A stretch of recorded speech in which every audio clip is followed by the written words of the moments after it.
Description begins. Find yourself within. Take up your blade. Let the fears within fade.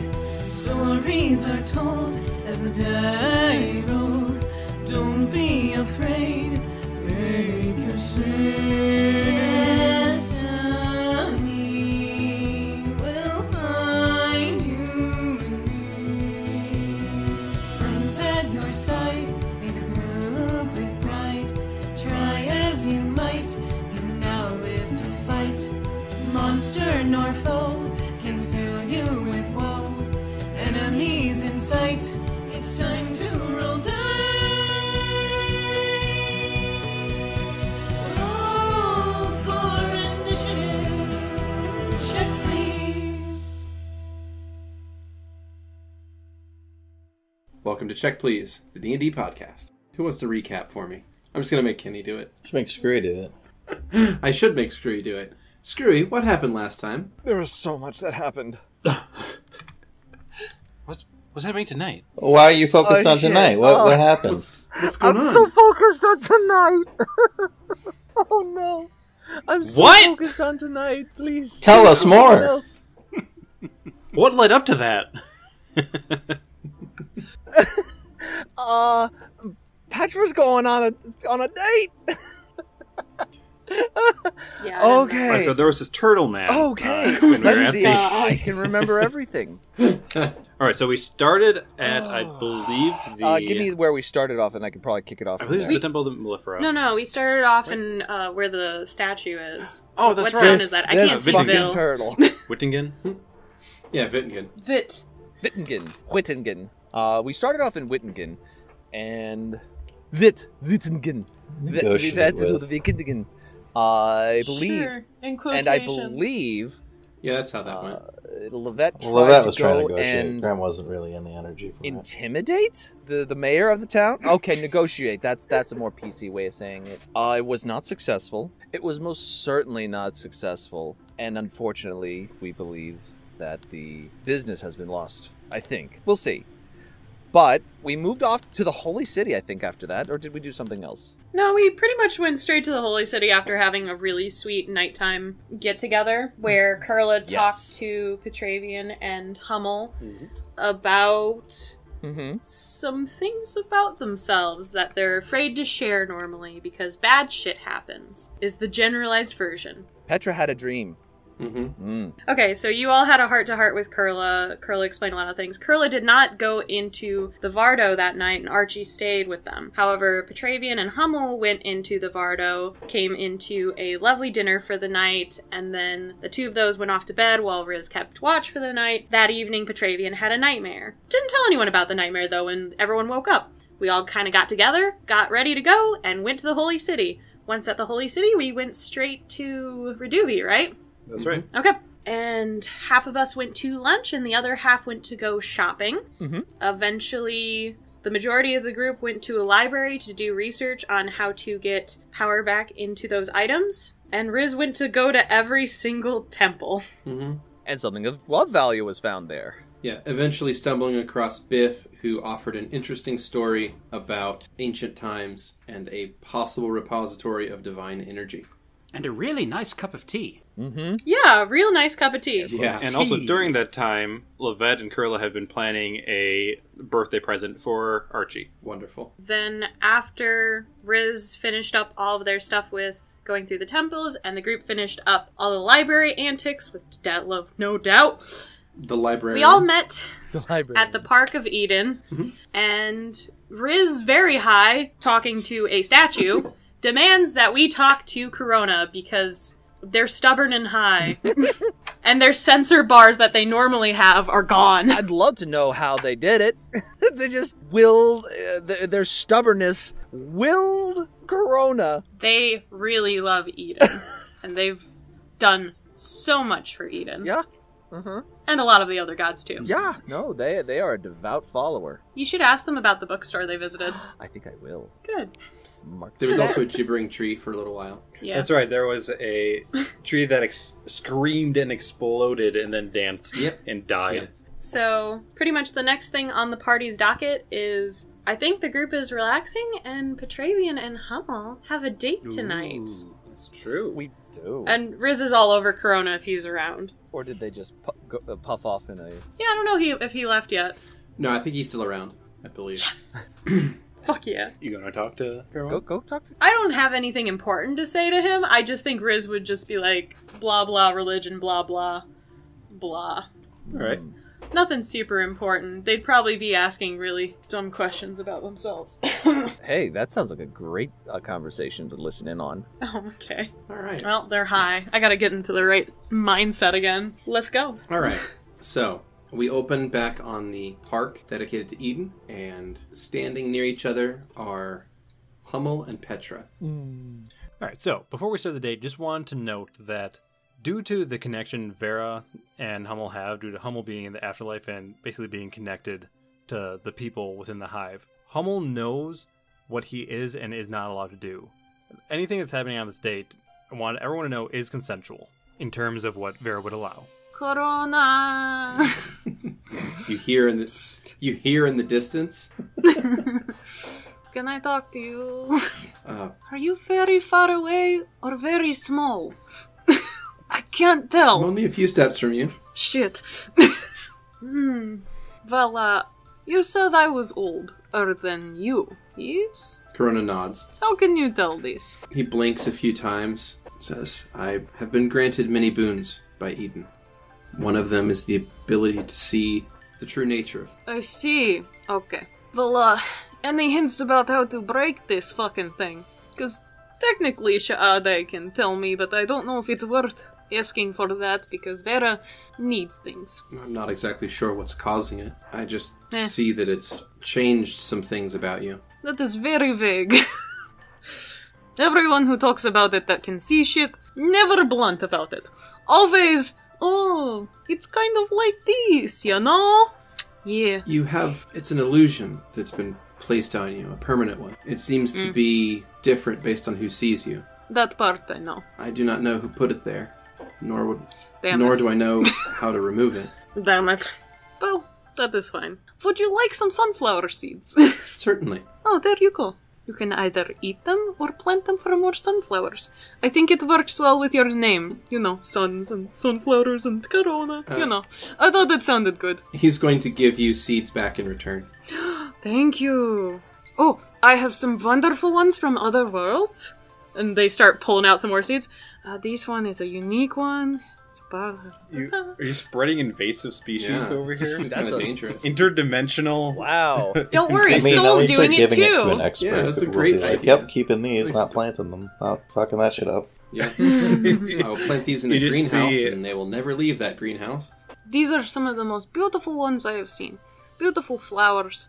Let's see, I'll try to pick out the yellow ones. Yellow would be good for you. And greens. There we go.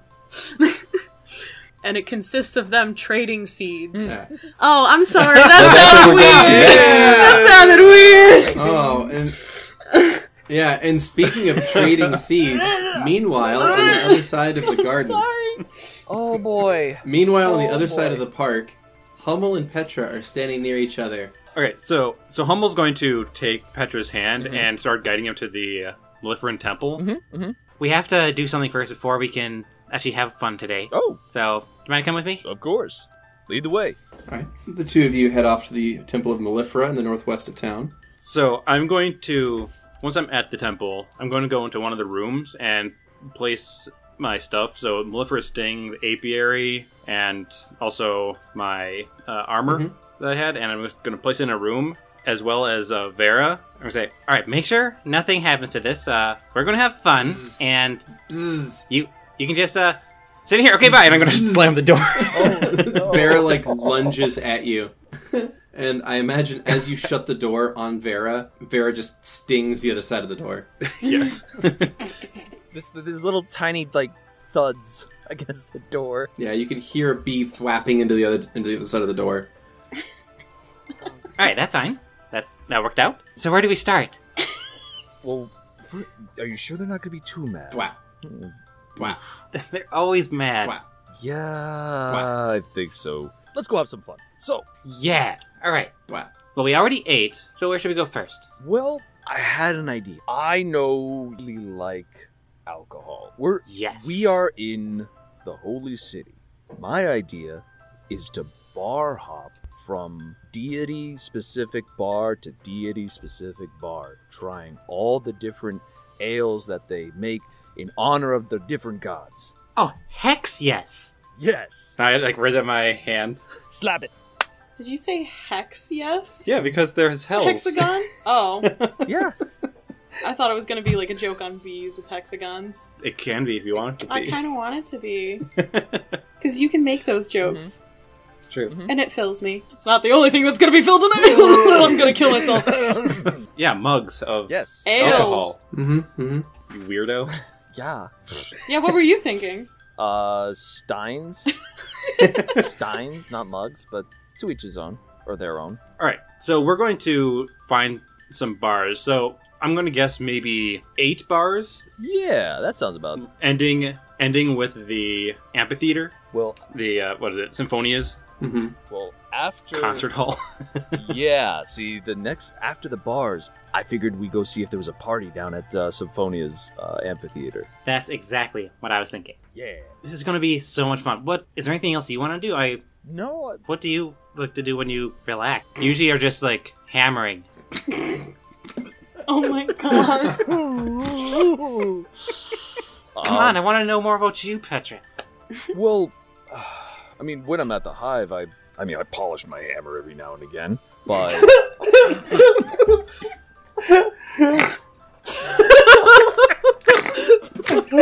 I'm so happy with the maturity level of my game.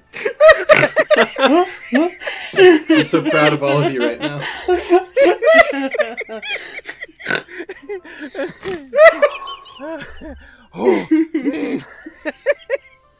Okay.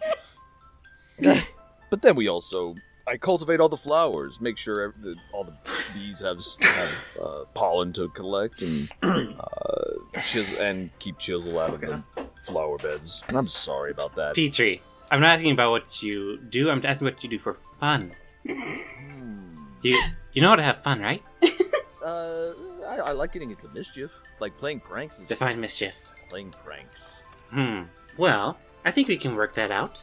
Let's have a few drinks first. Okay. We're gonna start at Temple, an Eden-specific bar. I think. Okay. Is that a thing? I would assume that if you're in the Holy City, you're gonna have like the Sunflower's Nectar as a bar, or for Eden. Let's see. Hey, Beardy. Mm-hmm. Beardy. Yeah. You're the boss. Are there any deity-specific bars that are like... Do we have any themed restaurants in here? There Yeah. are some themed places, yes. Would you like to find one? Yes. See, I definitely know Seamus has one. Yeah. Would you like to roll either knowledge local or diplomacy to gather information to find one? Ooh, I have a. Or you could just search around with a perception check and spend some time walking the streets till you find one. I'll give you any of those options. Well, first I'll do a knowledge. Okay. I do have a +10 to diplomacy if that helps. I have a +16 to diplomacy. So what knowledge? Knowledge local. Alright. Yeah, I'll do that. And that is a 20. 20. Unnatural. Yeah. So you are aware of an Eden-friendly bar in the area. It's called the Pinewood Lounge. Pinewood Lounge. I bet you they have a lot of gin there. Hi, Kailani. How you doing? Fuck. So, since you obviously enjoy Eden, we'll start at Eden. We'll go to the Pinewood Lounge. How about that? Ooh, that sounds fun. Yes, let's head up there. Doot doot doot. That's my thing, motherfucker. This is my side of the street. In that case, the two of you head out of the Mellifera's Temple and walk back over toward the Temple District. And just to the northeast of the Temple District, just past a couple of government buildings, is a building that's built on the corner of a street, and it is done up in beautiful carved pine. It has this wonderful sort of Art Nouveau look to it with carved wood exterior. The inside is shining, like the light from the day is shining in through some stained glass. It's all kind of cut into different angular pieces that fits inside the Art Nouveau wood sculptured walls to this place that fill it with kind of a glittery, multicolored light inside. Art Nouveau, you say? Yeah. Is it an elvish place? It is. I mean, the proprietor is an elf, but I mean, it's more just supposed to look like a naturalistic kind of place. It's supposed to look more organic. Let me have my fantasies. But yeah, it's called the Pinewood Lounge, and it is a bar technically, but it's more of like a club than anything else. Like it's kind of a like a gentleman's club in like the older sense of the term. Yes. But yeah, before it became a strip club, right. gentleman's club. So it is a place. Country club. Yeah, it's kind of sort of like a country club, but it's sort of just a nice place to sit down, have a drink, and talk about the goings on of the day. It's not a place to go to get drunk. It's a place to socialize. To enjoy the ambiance, to right, and they typically enjoy serve good company. And they typically serve a higher class of patron and a higher quality of booze in this establishment. Ooh, yes. Than a place you would just go to get fucked, right? Yeah, just get fucking ripped. I almost spit my drink out. All right. So Hummel's going to go up to the counter and say, "So, do you have any specialty drinks by any chance?" Oh, well, we have a number of various gins, ales, various liqueurs from across the country, and some imported from outside of Ville. Is there something in particular you're looking for? Yes, strong. I see. Well, we do have... I mean, how strong are you talking? The bartender looks at you with a bit of concern. Enough to go to multiple places without passing out. Ah, so not the strongest thing we have. But close. I see. Okay. The step down. He reaches behind the bar and he'll take out 2 bottles and set them in front of you. I assume your friend is drinking as well? Of course. And did you want the same thing, or did you have a special request? No, you know what? We'll have the same thing. See He nods. Yeah! He nods, and Twinsies. he'll open these 2 bottles and slide them toward you. They appear to be some sort of fortified beer. You're not entirely sure what it's made of, but if you smell it, it has notes of herbs. It smells floral, I guess is a way to put it. How much was that? Silver, gold? Oh. Okay. We're worrying about this. All right. Well, okay. Is it a substantial Is it a substantial amount that it amount? matters? Not substantial enough that we need to worry about it now. I figured Okay, that when perfect. you guys are done with your evening, Yeah. I'll just give you a tally. That works for me. You give us a tab? Yeah, I'll give you a tab at the end of the night, because I don't think you guys are going to drink, like, platinum's worth of beer here, so... No. So, anyway, he slides over 2 floral-smelling ales toward you, and it bears the symbol of Eden on a label. All right, so Hummel's going to take one and then hand the other to Petravian, and is going to put one leg on a stool and, like, interlock their arms so that they're doing, like, the... arm-to-arm nice, drink. Nice, yes. Perfect. Bottoms up. I'm gonna down that fucker. All right, fortitudes, please. You got it. All right. Fortitude. 17. Jeez, nice. All right. That's gonna be 17 for me too. All right. So, yeah, the 2 of you are fine. A little bit buzzed, a little bit, the tiniest amount, but you feel altogether okay after that. The flavor is very subtle, and it's not exactly what you were expecting. Based on the smell, you would think it would have a much more strong floral flavor to it, but in fact, it's subtle enough that you just kind of pick up notes of the floral taste on like the sides of your tongue. It's really drinkable, if anything else. Like it's a very smooth ale. All right. Nice. Ooh, that is So- smooth. I like that. That is definitely an improvement from what I usually drink. Well, more like swim in. There's just not big enough mugs here. And Hummel will sit down. So you say you like pranks, hmm? Well, growing up, that was one of the best memories I'd have. Yeah. Oh, here's my thoughts. Let's see. Briz wouldn't be the best to prank. I don't feel like they'd have a great enough a reaction. No. What if I made their horse disappear? No, that seems like a bad idea. Oh, they seem very keenly attached. Yeah, they to seem- that horse. They're strangely, like, protective about that one. Lovette could be fun. So, here's the thing. Alright, I can do this spell. It's called, Ghost Noise. Alright? And, okay, so before, I actually had something happen to Lovette. So it sounded like Kurla was talking to her. And it was fantastic. That was you? I wish I could have seen her face. That was you? But, yeah. Oh, sorry. Sorry, Petra wouldn't know this. Sorry, let me. No, but Skrewy apparently thinks it's great. Sorry. Oh, that's awesome. Okay, sorry. Continue. So we could work something out through there. Kurla might be fun as well, but We'll have to tread. the lightly. question is the reaction that we're going to get. Whether it's going to be funny or not. Petra takes a hefty swig. We'll have to be careful. Don't want to. Delicate's not the right word. Just precarious. I think we just have to. I am fully on board. Just gotta pick the right thing to do for them. What if I had made it sound like Lovette was talking to Kurla instead? Oh. But what would I have Lovette say? Oh, wait. Choose your next words carefully, fucker. Actually, no. Very carefully.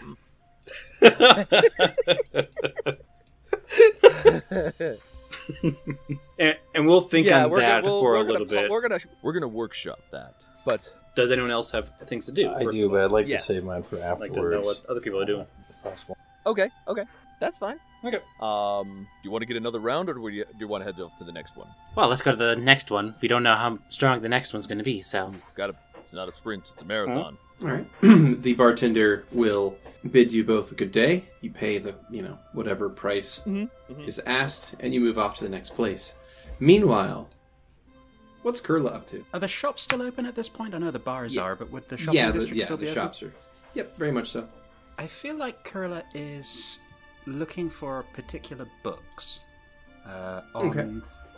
on the religion of the Kintao Empire. If there is anything that has been written about that. I know that they're a very secretive, reclusive, isolationist empire, so I'm not sure if there would be anything, but if there is, they're looking to buy it. All right. In that case, would you mind rolling a... Just give me a d20, actually. I'll just take that. That is a 6. A 6. Okay. So you go around to a couple of different bookstores, and when you ask about the Kintao Empire, people are just like... Most of the shopkeepers will just shrug or explain to you that there's really nothing that's been published that they have access to. And they ask you that you might want to check the city library.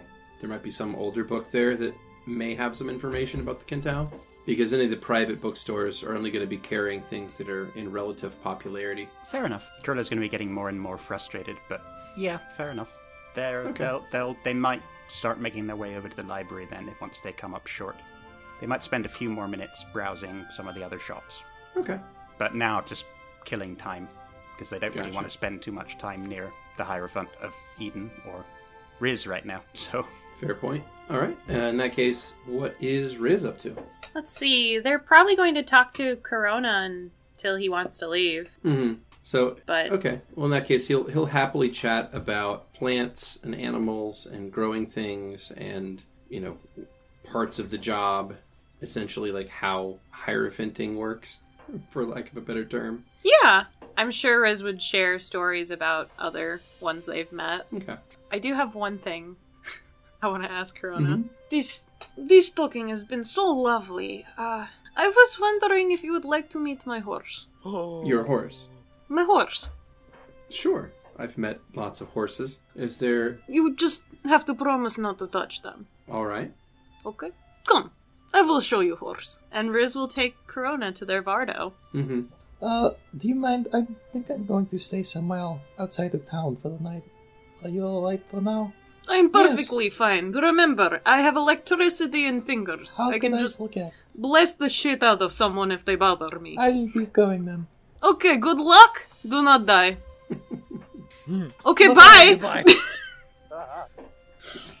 All right. I guess... Come on, Corona. So Lovette heads off in one direction, and Risen and Corona head off in another direction. Party splitting up. Oh no! Yeah, they are. This All is different gonna- directions. This will end well. Mm-hmm, it always does.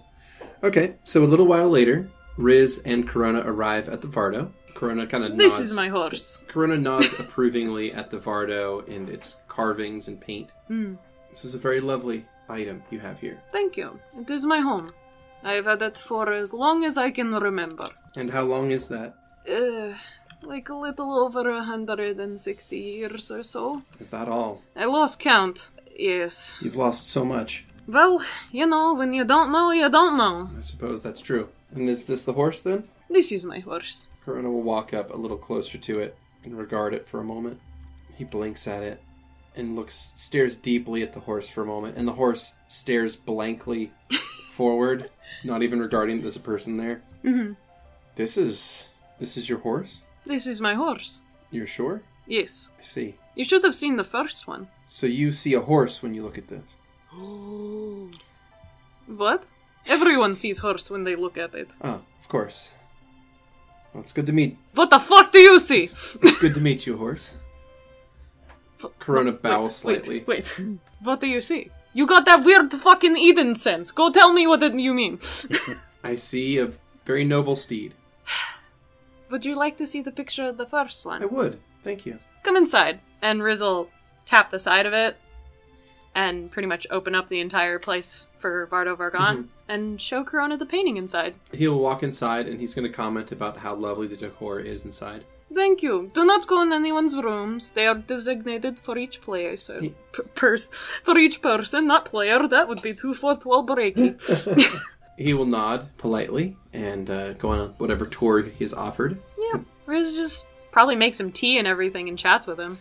He's going to ask if you drink. Well, not really. Just teas mostly. I don't like me on alcohol. Fair enough. What about you?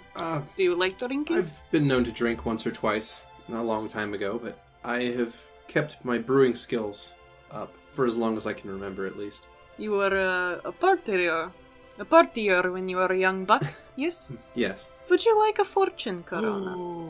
No, thank you. That is fine. I'm afraid I don't really need much of anything like that at the moment.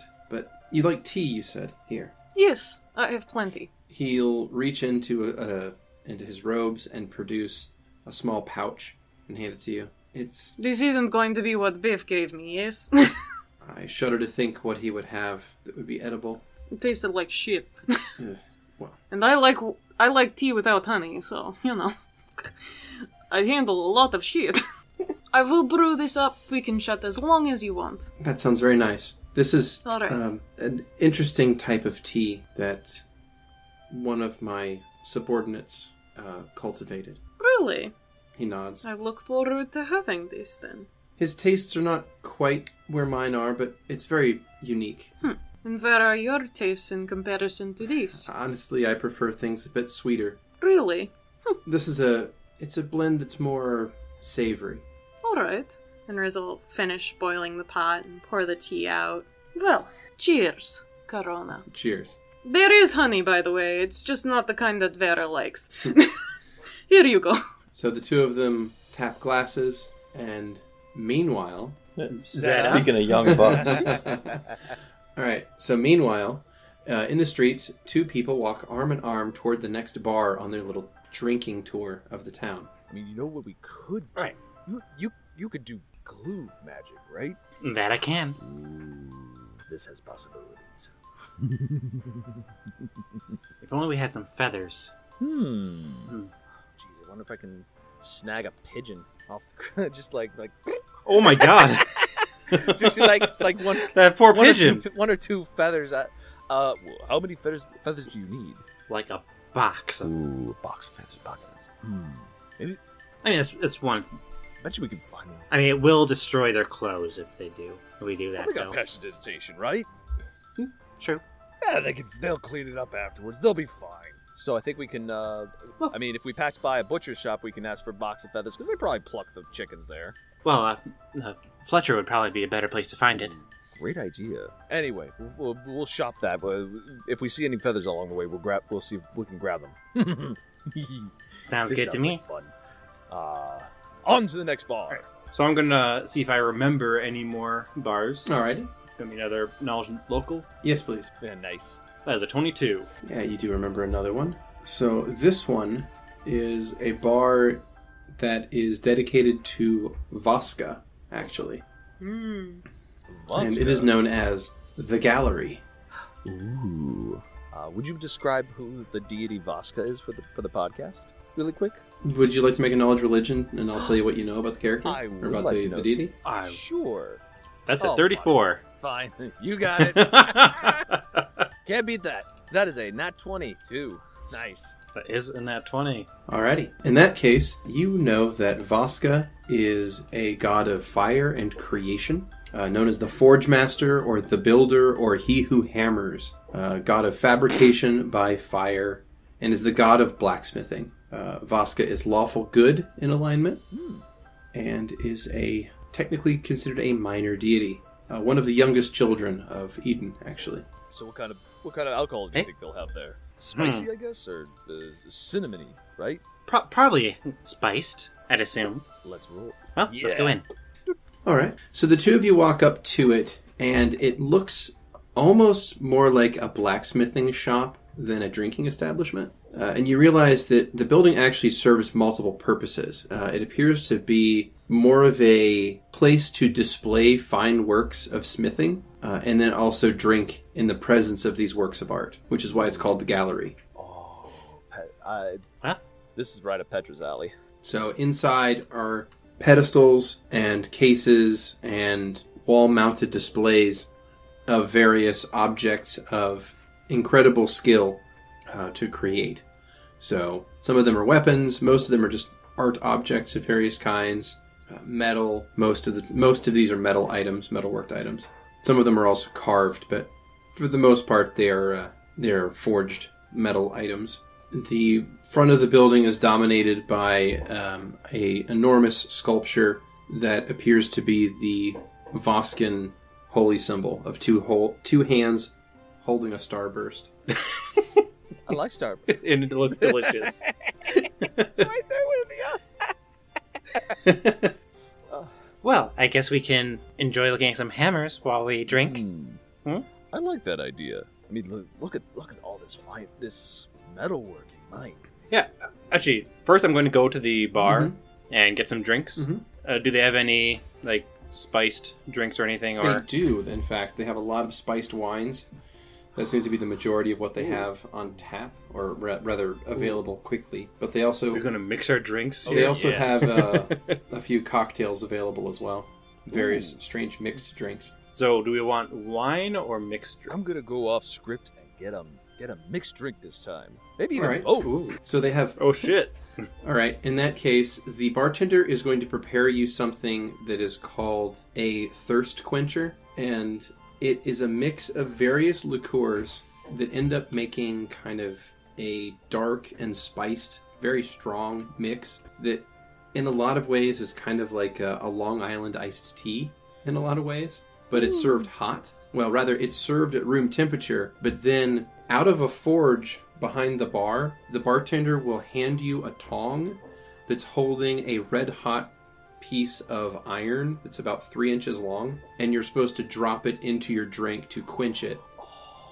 And that heats it up to a hot temperature, and then that's how you're supposed to drink it, is at that high temperature. Oh, that's fun. So Petra will take it and clunk. Yeah, and it fizzes and makes lots of noise when you do that. So there's a whole spectacle to it. Oh, that is bubbly. I like that. That's fun. Well, Yeah, Hummel's just watching in enjoyment. And Hummel will lean onto the counter and just say, I'll have what he's having. The bartender will nod and fix you up one as well, and hand you a pair of tongs that's gripped onto a 3-inch long segment of red-hot iron. And I do my best. Do we get another drink? Or for now, he'll try this one for now. See how this fortitude save goes. Yeah, so or no, how? Okay, I was going to say, if the two of you are drinking those, go ahead and make a fortitude for when you drink them. But if you want to talk first, that's fine. Okay. No, we'll do it fortitude first. Oh no. Oh no. That was a nat 1 That on is a Hummel's 30 side. for Petravian. Okay, Petravian. That boy ain't ever getting drunk. All right, Petravian, you feel warmth from the drink, but that's about it. Hummel, you are feeling... You're at, like, that good level of alcohol. Like, you feel good right now. You're like, yeah, this is great. That's actually far better than expected.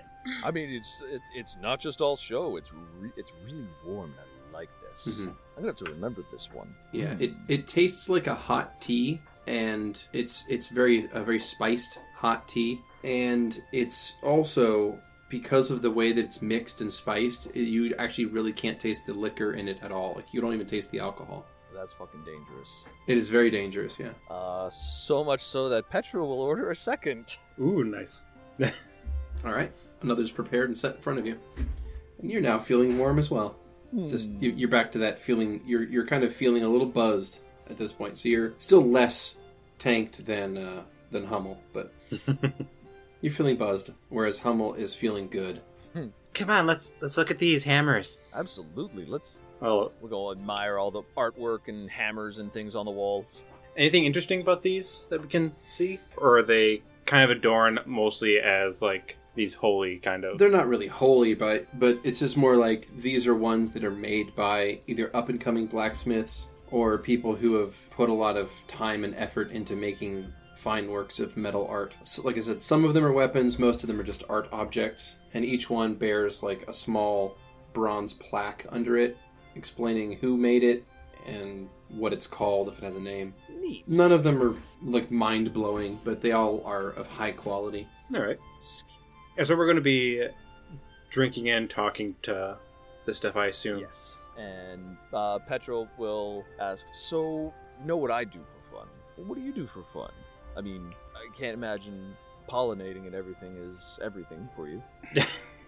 Well, no. Also, like I said, not always the most fun aspect of being dead anyways. Mm-hmm. But I like going to parties, talking with the people, dancing, just having fun, just in general. Drinking. Drinking's always fun. Can be fun. And fun, and good Is for you. fun. Is it? Well, Oh, that's good. Yes, I mean, it's liquid, right? It hydrates, right? Yes. It's bound to do some good. Damn, this is good. Yeah, so, why hammers, if I can ask? Well, and Petra will unhook Eden's mercy and say, well, this one was my father's. Well, I say he was my father, but he was my adopted father, so this one was his, and that's what I learned on at first, and it just feels right. It feels like an extension of me. Man, I don't want to be a bummer and stuff, but so what happened to your father then? Did you found out who did that and he got brought to justice, right? Unfortunately, no. There was no evidence. There was no investigation. It just was sort of swept to the side, and I didn't chase after it like I should have. I just went into the Legion. Well, why don't you now? Well, and Petra will put his arm on Hummel. I have more important things. Aww. But, and I'll take your hand and put it in my hands. You should also focus on yourself sometimes. You know you have people around here that'll help you, right? You've had 5 years to at least get something done. Maybe you should do that sometime. Oh, we're going back to Protus, so maybe there'll be there'll be time to head back to the old homestead. Maybe something will be there that I didn't see before. Yeah. And all of a sudden, Hummel kind of like gives a almost heavier sigh. What's wrong? Oh, it's nothing. No. Do you want to go to the... No. What's wrong? Come on, tell me. Let me be your rock. Hold on 1 second. Fortitude save. Oh, 1 second. Don't... oh, no, I just need to catch my breath for a second. This was actually a lot stronger than I thought it would be. Oh, sorry. Dinner's coming back. Would you like me to carry you to the next bar? Yes. Okay. You got two options. And I will jump, like, Hup. into Nice. Petravian. Yeah, we could do a couple ways. We can do this, and Petravian has them. They're laying into arms, or I can give you a piggyback ride, or you can go on my shoulders. See what it feels like to be Archie. I like it right here. Aw. And I will point. And I point out the door, and I'm going to try and lead us to the next bar. Onward. All right. Or And which deity would you like to go after next? what deity? Let's see. Oh, let's open up. I always have them open, sorry. You know, I bet Demirian would be a fun one. They have to have something interesting in their Would you roster of drinks. Would you like to make a knowledge local check to see if you know of a Demirian-owned establishment in the city? I would. Go for it. I would like that. Let's see. That's going to be a 26. 26. Yeah, you know of a place. There's a place nearby called the Masquerade Hall. The Masquerade Hall. Mm-hmm. Masquerade. Paper faces on parade. Masquerade. Well, Glad we were all right there. obligatory. There's only one rule to the establishment, and that is that upon entering, before you enter the main room, there is an entranceway, and lining the entranceway are these alcoves with various masks in them.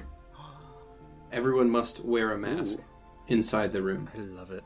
No, I have that. That's perfect. So, when you leave, you place the mask back in the alcove you took it from. Go about your life. But What kind of masks we got? oh, there's all kinds, different emotions, different kinds of like animal faces, various colors and stripe patterns. So pretty much, you can have your pick of what you'd like. There's a lot to choose from. All right. Let's Petra see. would put on a rainbowy kind of feathered thing Okay, to completely contrast his stone skin. gotcha. All right, you find one that That's the only reason. you find one that has lots of plumage and has streaks of various colors across it. Something very eye-catching and bold. Hummel will probably go for some form of dragon. Excellent. Okay, there are quite a Just few. for funsies. Any particular color dragon? Probably blue. Okay. You find a blue dragon mask. Now, when you feel it, it even looks like, it feels like at least that it's made of actual scales. Fun.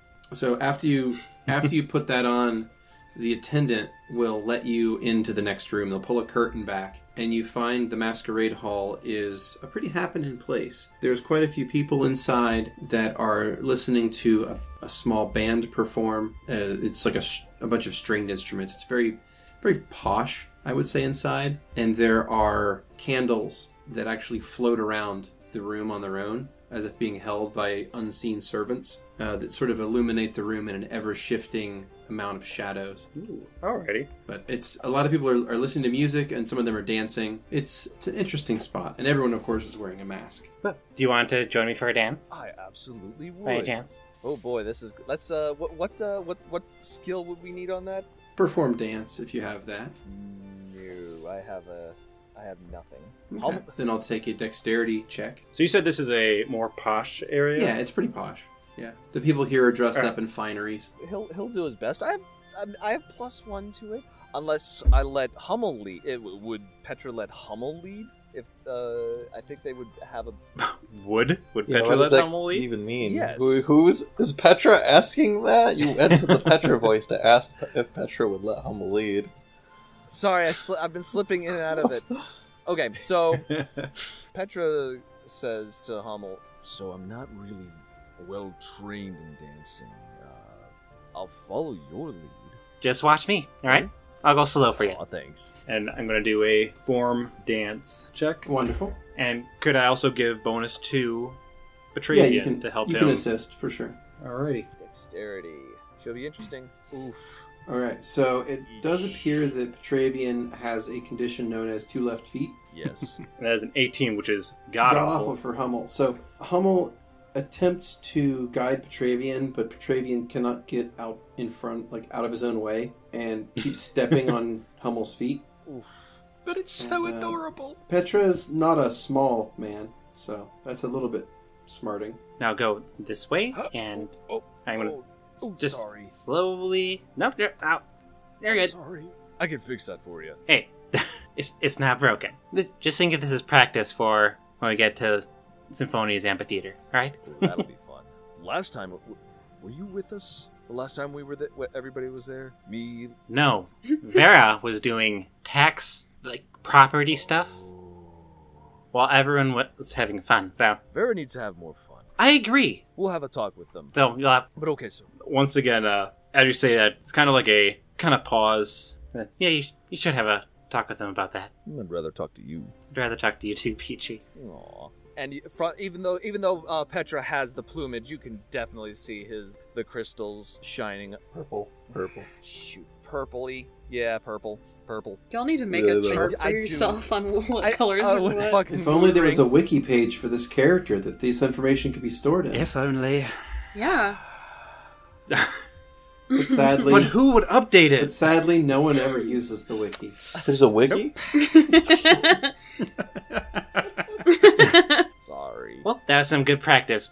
Let's say we get some drinks. Ooh, yes. And we'll head over to the bar and get some drinks. All right. There's not like a bar per se, but there are servants that walk around with trays, and one of them will pass by seeing that you're looking for something to drink, and they'll ask you if you want the water or the wine. And Hummel will go into this act kind of from what they see around them, like how other people are acting, like however hoity-toity they are, and it's just going to say, The wine, please. Of course. They will kind of flip the tray around, which the tray was holding one kind of drink. They'll flip it around, and the tray has suddenly now changed what it's holding, and now has a different set of drinks on it. And it's now filled with these wine glasses Such flourish. with a rich purple liquid in them. For two. The servant will hold the tray out toward the two of you. Thank you very much. and Hummel will grab one. All right. The servant will bow slightly and walk away. And Petra will hold his glass up to clink it. And it will be clunked. All right. You click the glasses together, and as you taste it, it appears to be purple-colored water. So we need to order the fucking water to get, because it's fucking mischief. Bullshit. Oh, I like that. Ooh, gives me an idea. Classic Demirian. Gives me an idea. What if we... Riz might get mad, but what if we switched people's rooms? Explain. Like we put Lovette's bed in Kurla's room and Kurla's bed in Lovette's room. Is it even possible to do that? I don't know. Maybe. Also, I think Kurla is upset at Riz right now. Oh, that's true. So they might be sleeping in the cart still, for all I know. That's no fun. We gotta get them on board again. Yeah. Oh, Excuse me. I don't know how to do that. But Excuse me, waiter. Yep. Oh, may I please have the water this time, please? They'll look at you, they'll flip the tray around, and the collection of purple-colored liquid-filled glasses are replaced by what look like champagne flutes I just filled hear the with water. splash. And Petra will grab two and hand one to Hummel. Now let's see if this one is the proper one. All right. It's gonna shot Yup, this one. likewise. Shot it back, and it is, it appears to be a clear wine. So it's wine, but it appears to be water visually. And shooting it back is, quite a lot of flavor. It's very rich-bodied wine. So go ahead with a fort save, please. Petravian's got an 18. And Hummel has got a 26. All right. So, Hummel, you maintain your good feel. And Petravian, you are also now reaching good feel levels of intoxication. Wonderful. I just have to imagine if the rest of the room is sneering at you for shooting back good wine. Well, we wouldn't know. They have masks on. Except that guy over there. Also, it's That's also very hard to drink with. Actually, is it only covering like the Eyes? nose Yeah, and up? It pretty much like goes to the nose and up. Yeah. So the bottom part of your mouth, like your jaw and mouth, is exposed to allow you to imbibe. All these masks are so great. Everybody's wearing one. I mean, sick that guy. Oh shit, that's.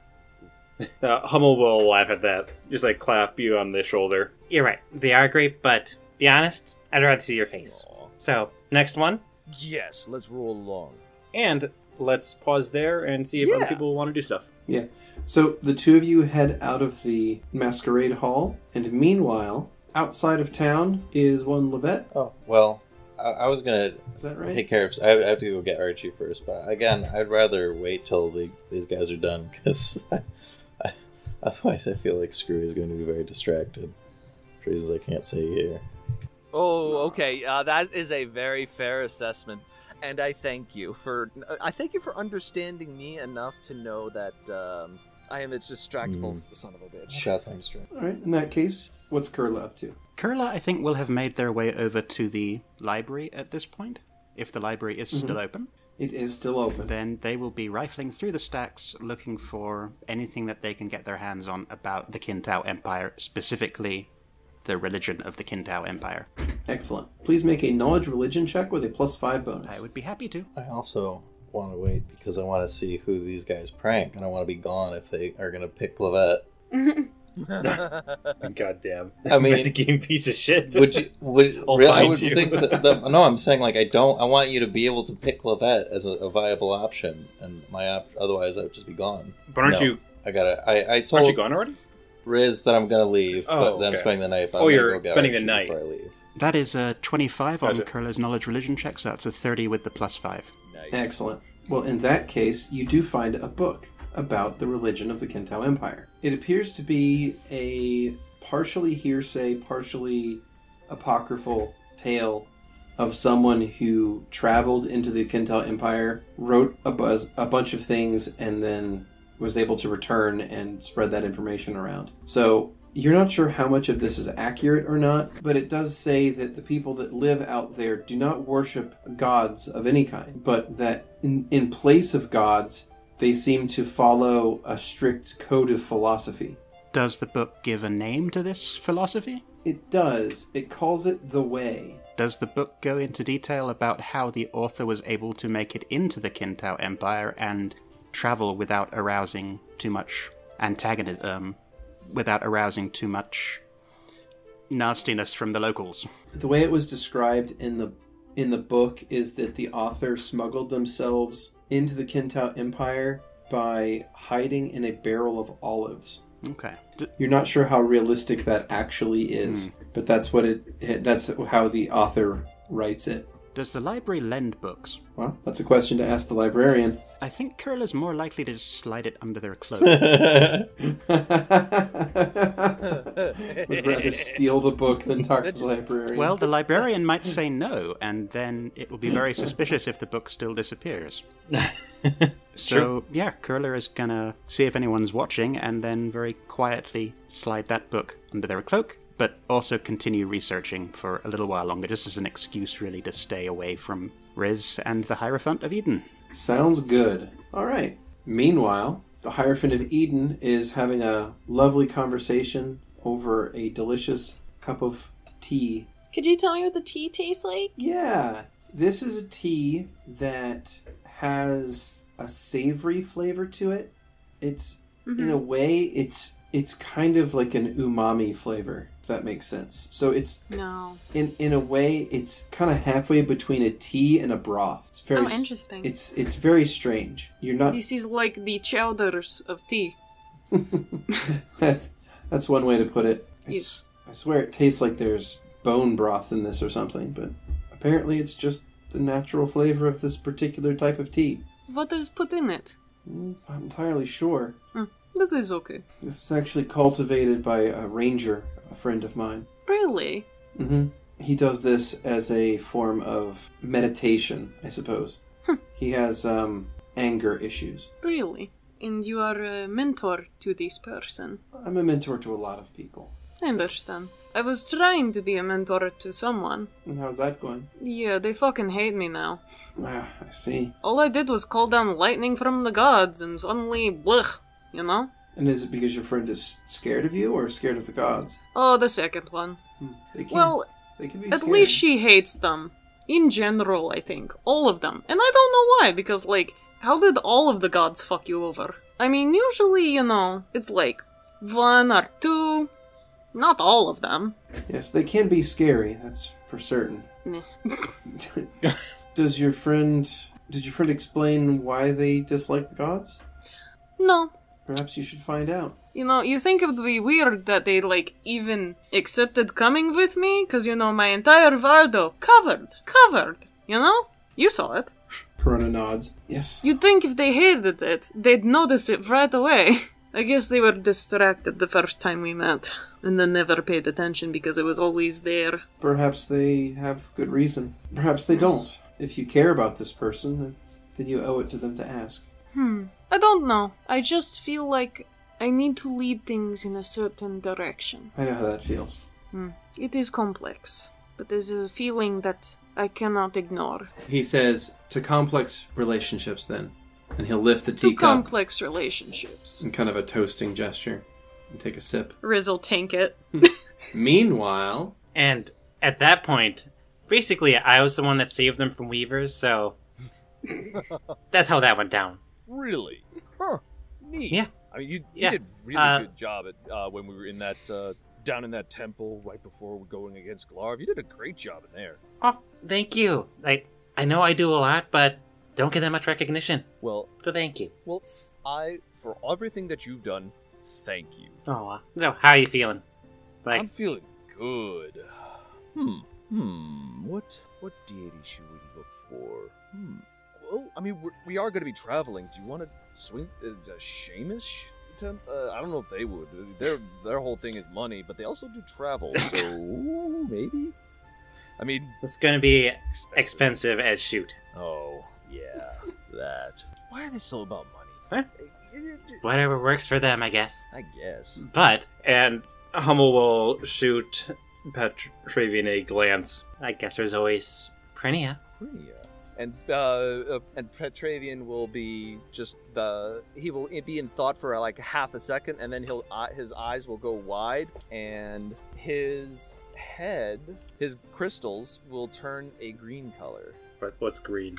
Green. Let me just get my chart. Pull that back up for you. Yeah. Consult the chart on Petravian's wiki page. Yeah. That's a possibility, or it could be just green is romance specifically. Romance is an emotion? Apparently it's an emotion now. Romance, passion, Romantic love. Yeah. Horny. love. Horny. Horny is... Horny. Horny's an emotion. I don't know about romance. So, Petravian, thinking about it for a second, realizing which deity they're talking about, and these crystals will turn a deep green color, which for Petravian I don't think has ever actually happened, but for one other time. Green is the color of passion, so or romantic love. So, hey, wow, go Hummel. I'm going to see if I notice that. It's a 23 sense motive. Yeah, you can tell that Petrie's horny AF. Yeah, Well. that's that sounds like a really fun thing. Yeah. Don't get too excited just yet. You haven't even bought me dinner first. And we'll head over to a Prinia establishment if there is one. Give me a knowledge local, please. That I will do. That is a 22. You do know of a Prinia-themed establishment, a Prinia-owned and aligned establishment. It is not so much a bar; it's more of a romantic restaurant, but it's the only one that you know of its type. So it's called the Loft. Well, the Loft? The Loft, and it's actually the top floor of a 4-story building. So it overlooks quite a bit of the street and area under it, but it overlooks the Temple District. It's situated on the 4th floor of a larger, like what appears to be maybe an apartment complex, and the Loft itself is a nice dining establishment that caters specifically to romantic dinners. So, not as much of a bar, but you can get dinner out of the way. That sounds lovely. And Petravian will escort Hummel up to the maitre d' and say, availability for 2? All right. The staff will look at the two of you, and they will offer you a space up in the loft that overlooks the Temple District. In the distance, you can see the amphitheater of Symphonia. Beyond that, you can see the greenery that is the Eden Park. Past that, you can see the temples to Gagarian, as well as Shamish and Demarian. And you can even see the kind of partially defunct Temple of Owen, all the way on the other side of the Temple District from where you're at. But It's defunct? it's partially defunct. Probably Not many people worship Owen. Yeah, but you probably get a random pilgrim every now and again. They had a big going on Yeah. down the sewers a little while back. That was a, lovely little branch of cultists.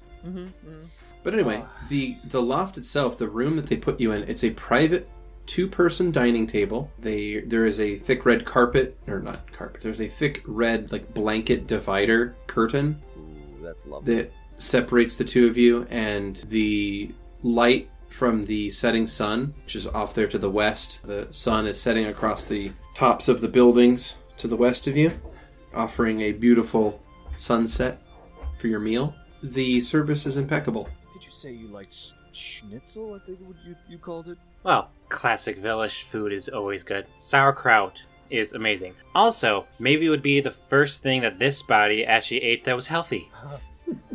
Well, I mean, good beetles do provide so much wonderful nutrition. Yeah, and the honey's gonna just cause diabetes, so... The sugar disease, yes. The sugar disease. Luckily, I have a cure disease potion, so it's actually okay. Petravian will look out over all the temples and think, I hope Mellifera gets to have one right in the center. Maybe, but Mellifera's places with the people, you know? But maybe. I mean, how better to bring everybody together if you're right in the center? Make it equal. I guess they're working to that. Make it equal distance for everybody walking. It's true. Hopefully this time it all works out. It's been a long time. This is nice. This really is. It's really nice. You're really nice. It's nice to have somebody to talk to that isn't, well, that is pleasant conversation. Vera's great, but a nice word every now and again is really... Is it too much to ask? Hummel looks quite sad. Yeah, I'm sorry, Petrie. What for? Past couple months have... let me do that again. They've only been in Vera's body for a couple of weeks right now, right? Couple days. Like Jesus. 3 or 4 days? 3 or 4 days, yeah. Jesus. Where's time going? Okay, do that line again. It's been a couple weeks for Skrewy. Well, I've been thinking about it for a couple weeks. So, Petra says, I mean, I know it's only been a couple days, but been some of the best days for me in a long time. Mine too. And Hummel is once again just continuously sadder and sadder, and is now kind of looking at their bag they have. What's wrong? What's in the bag? It's a pause. I don't want to ruin our date. Well, then, you show it to me when you want. But I'll tell you what, very little could ruin this date for me, because you're in it, and anywhere we'll be. So long as I'm with you, we'll have the best time. Hummel's eyes literally start to water. Hey, Petravian puts his hand on Hummel's face, like on just one hand on the side of their face, like, hey, come on, what's wrong? Share with me. And Hummel will look up, a few tears streaking down their face. Today, this might be the last full day I get to spend with you for a long time. Why? Well, Corona was nice enough to give us a way to switch back. Did he power the ring, and did he power them up? No. How? And Hummel will reach into the knapsack and pull out this mushroom. So all I have to do is eat this and have Vera eat it. Oh. And Hummel kind of just buries their head in their face. Petravian. Their head in their face. Just imagine their face crumpling in. Yeah. So Hummel kind of buries their head in their hands. Petravian will stand up and come around the other side of the table and put their arm over Hummel and just hug them. It's like, let's not worry about that right now. Just promise you'll talk to Vera about this, okay? Look at me. And he'll take Hummel's chin and point it at him. I will find a way for us to be together. And Hummel will embrace Petravian. Big hugs. Big hugs all around. And I'll just start wiping their face. I'm sorry. Yeah. Don't be. I didn't want you to find out at the end. Well, let's make what little time we have left together for now, until we meet again the best we can. I think I see a real part. Can I do a perception check to see if I see a party going on down at the Symphonia's temple? No check required. There's a party going on. Because the amphitheater exists. Well, it could be like a Tuesday, so it could be like the B crowd or And something. that's your Tuesday party. I think it's Saturday, though. It's Saturday. Oh shit! They better. They probably have the A team on there. Oh shit! Saturday? What a day. What? I'm gonna cry. I want the rest of this night to go good, so you shush you. I honestly thought you were going to take damage for saying it was the bee crowd. Oh shit! Oh, Wow. shit. Where saying the word bee is dangerous. Yeah. Look, apparently. if I was going to deal damage to people, it would have been when Petra described himself as wanting to be Hummel's rock. That should have killed someone. I want you to know, like, if this were season 1, that would have killed a character. I'm getting lax in my old age. See what happens when you get happy? Yeah, it negatively impacts my game. Okay, so Petravian is embracing Hummel and looks down at Symphonia's temple and says, let's go party. Let's do that. And we'll get up and head to the amphitheater. Alrighty, the two of you head down to the amphitheater. You find a very large crowd of people gathered because it is, of course, Saturday evening. There is some incredible music being played. There's a raucous crowd, and the two of you can kind of blend into this sea of people and just enjoy the music and dancing. I mean, they created the mosh pit. They created pretty much the laser light show. Yeah. Well, that'd only be if Biff was there, I assume, right? Possibly. Because Biff is the one with... What's up? I don't know. I think there was a band with us when we did it. But Biff was the one with the thunder lute. Mm-hmm. But that was also 5 years ago. Who knows what's happened? Oh, that's true. That may have spread around and become I a like whole to genre of imagine music. that he started a band called Thunderlute, because that does sound like an amazing bard band Oh, name. shit. Yeah. Yeah. Oh, damn. And he got somebody on a hurdy-gurdy. Oh, hurdy-gurdy? It's an instrument. They I sound know it is. awesome. Oh, okay. Yeah, that would be great. I'm just confused why it's a Because hurdy-gurdy. they're rad as fuck. For the instrument that Skrewy chose. Yeah, since we were talking about a thunder lute. Yeah, no, but you got the person. You got a guy on a thunder lute. You got a guy on a hurdy-gurdy. You got a guy on the hand the pan drums. flute, yeah. All the classic The bard pan flute. instruments. Oh yeah, yeah. I just imagine going to the Ren Fair and just having like the classic like bard band, and then you have one person with a movable amp and electric guitar in between them. You can't even hear the rest of them. Oh, good sesh bros. Yeah, so as we're doing this, Hummel's going to get more and more into the dancing, whatever, I don't know what the style is, but I assume it's just like a crowd. It's of people it's dancing. raucous, and the crowd is like jumping up and down to the music. It's really wild, actually. Petra really So- gets into the music as well. While that's going on, you do find a couple of different people that are passing around bags of candy. Yeah! Does Petravian have some? That sounds awesome. I mean, what colors are they? They're every color. Ooh, I like the little red ones. Well, it changes color. Ooh, Every color. Yeah, they're every color. fun. I mean, we had color changing water. We had the Long Island iced tea. The whole motif for Petra today has been changing colors. So of course he's going to go for it. Ooh, candy. Ooh, and it changes color too. Does Hummel partake as well? Or Oh, not? fuck yeah. Okay. Of course I do. Awesome. Fortitude saves from both of you, please. Hell yeah. Boy. Yep. Petravian got a 31. Okay. Hummel Nice. gets a 17. Excellent. Okay, cool. So, with the alcohol that you've had... Also, did you drink at the loft or not? Of course, yeah. Oh, that's right. Give him Okay. a fortitude save. So give me one more for those as well, and I'll count those as before these. Petravian, you got a 25. Oof. That's a 10. Oof. Okay. But it was Very also not a strong thing, I assume, since it's No. for dinner. So It was for a dinner. So, you've maintained, though. So you managed to maintain feeling good, and Petravian actually got a little bit more sober over the course of the last hour. Ugh. Ugh. But you take this every colored candy, Yeah. and it's really nice.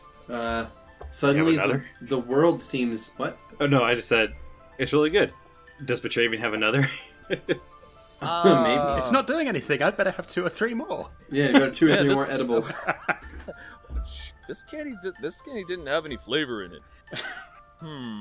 Maybe I got. Does it have flavor in it? Oh yeah, Yeah, well- it has flavor in it for sure. Okay. I didn't know. I guess my question is, what flavor do you expect it to have? Yes. Probably like a fruit punch kind of thing. Yeah, then there you go. It tastes exactly like fruit punch to you.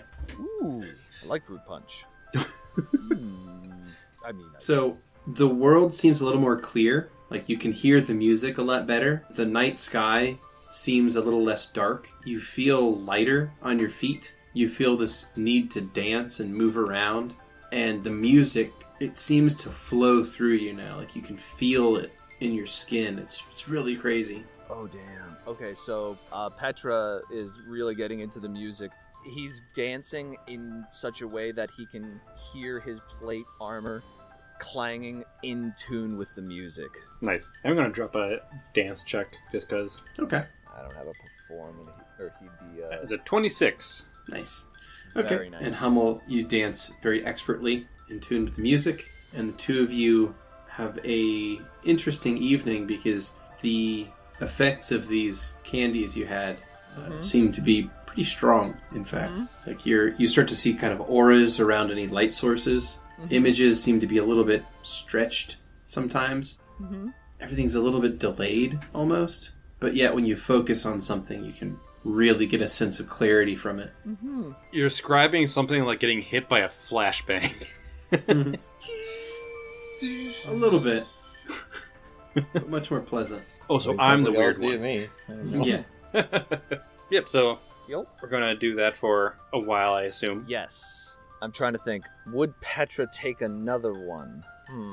Actually, first of all, what skill would I roll to know about these things, like the drugs themselves? Because I assume that... Knowledge religion or knowledge arcana? All right, let's see. Do knowledge religion. 24, nice. 24. Okay. It's a symphonian sort of bard-created drug called sweet drops. I'm writing this down. Okay. Drops. Nice. Sweet drops. So, sweet drops are sort of mood enhancers, like most of Symphonia's narcotics are. They make you feel good and, just sort of lower the inhibitions. They have similar effects to, like, a strong alcoholic drink, in addition to heightening awareness of certain things. Heightened awareness. Heightened awareness with music, typically. But it also... do you get that thing where you see music? Yeah. You Ooh, think yeah. music. Synesthology? Synesthesia. Yeah, something like that. You get some mild synesthesia with music. Yeah, it's a mood elevator as well. Nice. Does it improve checks on bardic performances? I mean, maybe. Do you want to find out? I mean, I don't have that ability. I have no ability to perform anything. I mean, if he did, Petra would probably use his plate armor just as a steel drums. Yeah, I don't think nobody's asking for that. Okay, nobody's asking for that. Okay. Hummel will start a bardic performance, and it's going to start one of those dance circles. Mm-hmm. Nice. And first of all, should I do anything for the bardic performance at all? No, you're fine. Okay. And I'm going to drop a perform dance to start this You circle. got it. Don't fuck with me, dice. Swear to God. Nat 20! Nat 20! Hell yeah! 33! Nice! Snaps. Way to pull it out of there, Hummel. So, Petra, Yeah. you see Hummel dancing in such a joyous expression of just positivity and positive emotions that, well, you've never felt this way about a person before. There's also these dancing lights that kind of form this perimeter around the circle, so it kind of lays out where people go in to dance. Mm-hmm. Yeah. So people are switching in and out and stuff, and after a few rounds of this, maybe like 10 people going in and out, I'm gonna grab Petravian quickly just to do like a quick kind of setup, and it's gonna be like I'm gonna have him twirl around and then go around his arm, like in a kind of flip kind of motion, and I'd like to do a dance with that. Alrighty. Oop, not that great. Say 16. Yeah, it doesn't work that well. Oh well. But Petravian, as you finish it, will take your hand, twirl you, and bring you into an embrace, and just stare deep into your eyes. And Hummel will do the same. And Petravian will go in for a kiss. And he do. And Hummel reciprocates. Nice. Oh, damn. Ah. The music swells, and you feel your hearts skip a beat. There are very few perfect moments in life, but this might be one of them. My boy! He that's so perfect. Yay! And then I think they'll both move out of this circle. People may continue doing it a few times, then I'll go back to being the crowd that it was. Well, Thank you. You don't have to thank me, Petrie. Let's go for a walk in the Eden Garden. Let's. And we'll head off to the Eden Garden. All right, the two of you head off to the park, and the night air is brisk, and you're, greeted by the shining starlight that's coming down. It's quite lovely out. It's a cloudless evening, and the moon is 3/4 full, so there's plenty of light. I didn't ask for this to happen and stuff, but I'm really glad it did. I am too. I'm sorry I'm a B most of the time. No, you're an A to me. That Hummel just spit laughs. Really? That's what you're going with? Well, Does Petra even have an Petra's. education? Does that joke make any sense to him? So, I guess. It's yeah, I sorta. suppose. Sort of does. He knows his Well, ABC. that's not where I'm coming from, but yeah, okay. Fair. So, You want to spend the night out here? No. No? Vera does enough sleeping on the ground for my taste. Okay. It may be romantic, but it's not that romantic. And Petra, No, I just want... are we just wandering in the thing, or are we laying on the grounds? oh, we're probably laying on the ground, just Okay. stargazing right now. Is it night now, or? Oh yeah, it's 11 p.m. Stars out, 3/4 moon, Yep. So cloudless. Petra will take his hand in Hummel's and just turn on his side and just stare and just admire, You promise you'll talk to Vera, right? and he'll give out his pinky. And Hummel will take it in their pinky. I will find a way for us to be together. When I'm not in this body, when I'm back in the B form, be safe, okay? For you, absolutely. It's beautiful out here, isn't it? I could watch this with you forever. And I can watch you forever.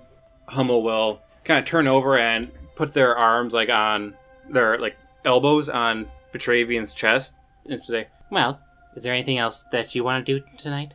I mean, now remember, Petra's got mood he's in enhancers. horny jail. Bonk. He's got these mood enhancers in him. So, in that framework, he would say, "Well, I mean, I could think of one thing, but Is that so? Well, to be honest, that'd be fantastic. But right now, I'm kind of renting this. So if you wanted the keys, you'd have to talk to the landlord first. But, do you have any keys? the best I could do, maybe talk to them, but I don't think I don't. you're going to Think, be talking to Vera tonight, but no. I'm not talking about that. Oh, well. Just whoosh right over. Went right over Petravian's head and Wait. directly into the ground. Yeah, just well, One second, I'm trying to figure out how to effectively respond to this question. As a player, because I am, as you've known, I am not smooth. Really? I mean, Telly Talbert can attest to that. I take out my hammer and I swing. No! Stop it. Seduce Get me. your head out of the gutter. I mean, I have the keys to my room in the Bardo. That could do. But let's stay here for a while first. Now we can... Okay. And I realized some of this I could have done before. I'm sorry. Alrighty. So yeah, when Lovette separated ways from Riz, she's gonna first contact Archie. Archie, is Raduvi okay? Is she safe? Is she back at the temple? Yes, we are at the temple still, as instructed. I am going to go to your house, but I'm going to meet up with you first. Would you like to come with me, please? I am spending time with Matubi, but I can go with you if you wish it. But if you don't want to, you don't have to. There's no response. Oh. Well, I'm gonna go over then and see him in person because Lovette still misses her boy and see what he's up to. Okay. You head over to the Temple Yeah. of Mellifera, and inside you will find Archie attempting to play a game with Radubi. Is it going over well or is it uncomfortable? I mean, it's a bit difficult with the size difference. Alright, well, I'm gonna walk up and give him a hug in the leg. Be like, Are you sure you don't want to come with? I will go with you if you wish it. I would like it if you could. Very well. I will return shortly, Ratubi. It was good playing with you. We'll be back tomorrow. Okay. It was fun playing with you too. Hello, Lovette. Alright, well, I'm gonna go probably outside just for safety's sake, ball up Archie and toss out a teleport pad, and we're gonna go to his house. And I realize might seem a little contrary to what I was saying before, but do you mind if I hop in the secret chat real quick for this? Sure. Ooh. Right. Alrighty. So, as soon as we arrive, I'll unball, or take the 10 minutes to unball Archie. Mm-hmm. Okay, I'm going to start working on something I've been thinking about. What is that? I'm not sure if this is a good idea, but I feel like I have to fix what I broke. I'm going to bring back Malchus. Do you remember Malchus? Of course. Archie, are you happy? I am. I'm going to work on this on the second floor so you can watch. I like if you are there with me, because I'm actually really nervous. I see. What are you nervous about? I don't know. I've done this already once, it worked out okay, but I'm just... Something feels off this time. More off. I feel like I'm not supposed to do this. Do you feel what you are doing is wrong? I don't know, no, because otherwise I wouldn't be here. I just hope I'm not making another mistake. So, I'm gonna go to the upstairs section of the house, probably see if Moira can act as like an assistant, and take 12 hours to cast Simulacrum again. So, this is gonna be pretty fucking expensive. This is really stupid. Because as the spell reads out, I can make it up to half the original creature's level, although they appear as they were. If I'm able to make any modifications, I'd like to make them not burned, but I'm going to build a simulacrum of Marcus as he was when he died, except for all the horrible burn scars. Okay. So that should be 2,000 gold. So, okay, 2,000 gold cost to build that, and that would create how many hit dice? 4 hit die cleric? And then it's a disguise check to try and make him not easy to figure out as a simulacrum. And that's a check that's made once at creation? Looking right now, goddamn, this is a really tense check. Oh, that wasn't too bad. Yeah, I mean, this is why I put a shit ton of bonuses into this fucking thing. Okay. So you create an automaton of Marcus? Pull Skrewy into this chat? It's Marcus. As the spell... Alright, so I was looking to see if he would know whether or not he's, what he is. And the basic simulacrum spell says that they don't know... Or the lesser simulacrum spell, I should say, says that... Because that one, they don't follow your commands, but it says they do recognize you as their creator, so I would assume that's true with regular simulacrum. But given that Marcus was already a construct of sorts, Lovette's hoping that she can kind of, if possible, trick the new one into thinking that he's the same Marcus, because she feels like he'd be happier that way. So, what all imparts the knowledge into this being? Well... Is it just your memories of Marcus? I mean, I have my own ideas of how Lovette would do it, but I don't really want to do anything that would not make sense for how your world works. But since I started getting, dimension, the lesser demiplane and stuff, then I was thinking that she builds their brains in sort of a demiplane, so it's a very large, complex clockwork structure that's just housed in a head-sized demiplane. But I don't really know the details of how she would get the memories for it. She just kind of builds a brain that has those memories, because normally it's just a spell that has them. Okay. Let me hop over and grab. And I'll take the 2,000 out of my inventory. Hey. So, Skrewy. Yeah. I need to grab you for the secret room. Oh, okay. Bye, guys. Bye. So yeah, we'll see how this goes. I gotta guess. Badly. Okay. Hi. So, I don't want to narrate for the DM, but Marcus wakes up on a table with Lovette standing over him. Marcus, yes. What? Okay. Oh, okay. Yeah. Give me a second. Hello, Malchus, can you hear me? Lovette? Oh, okay. Maybe I need to collect the pitch a little, but it seems alright. What's going on? This is like a foolish question for me to ask, but just to verify, what's the last thing you remember?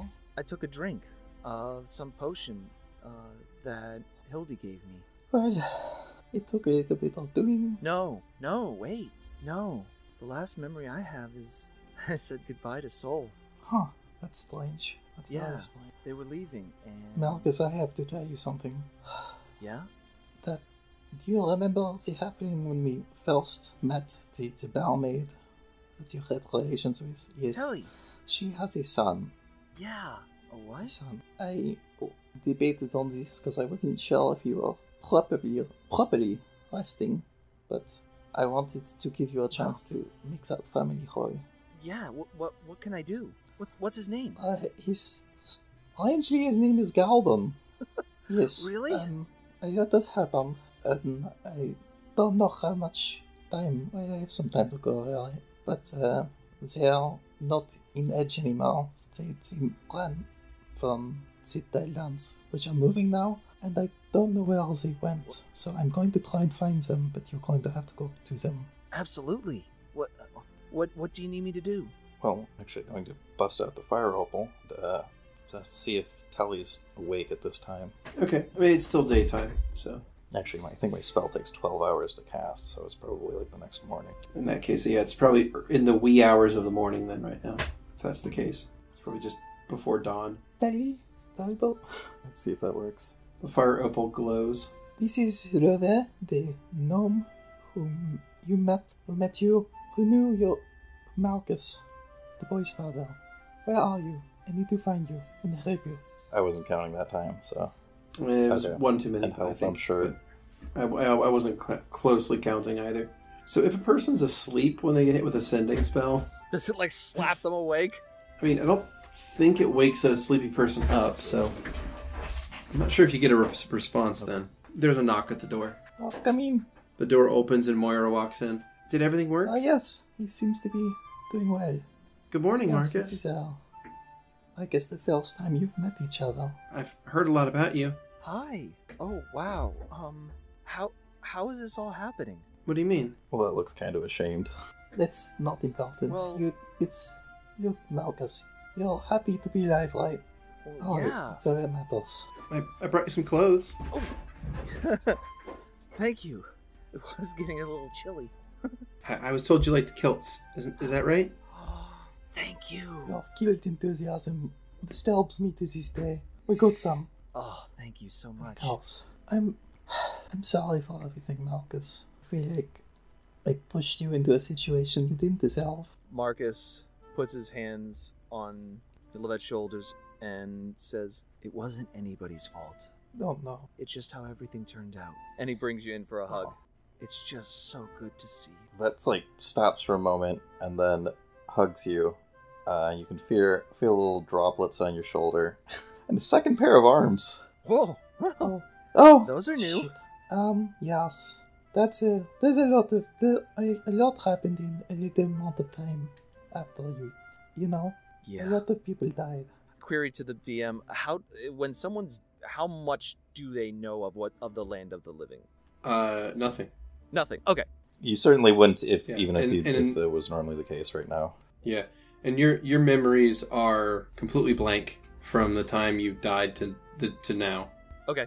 Like you have no memory of the afterlife at all. If that was your question, at least. Okay. Yeah. No, I was wondering what Marcus's. Was it a complete blank? Does he have any spotty memory? It's like No. Okay. Total Cool. nothingness. Yep. Well, where do we go from here? I need to go again. Everything is in trouble again, and I need to go help Vera fix it. Vera. Yes, Vera's doing well. How's Karis? Karis is doing well as well. Yes, she's involved in politics now. It's very interesting. Really? Yes. Neat. I gotta say, it's out of character. It blows my mind that Marcus has not asked about Soul yet. He is kind of avoiding the question. Oh, I guess he did know that was coming up. Yeah, and he essentially working towards it. So what happened with Soul? Well, that's ears droop. A lot. Very complicated things happened after you died.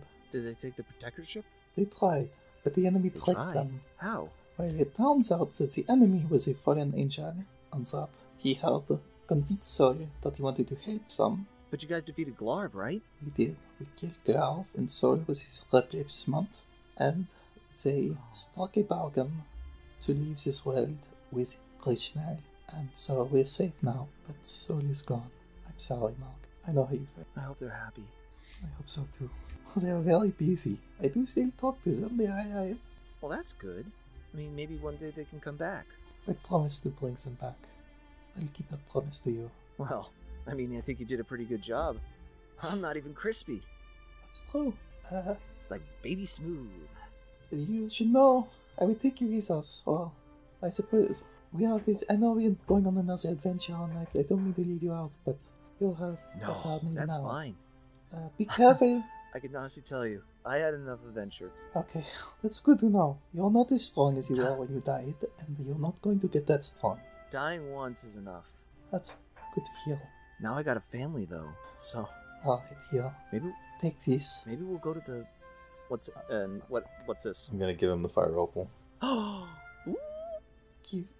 Use this to find them. It has a sending spell in it 3 times a day. okay. Please track them down. Do not waste this. This is a gift, and I won't squander it. I have a son. You do. And he's very healthy and very energetic. I think you will get along well.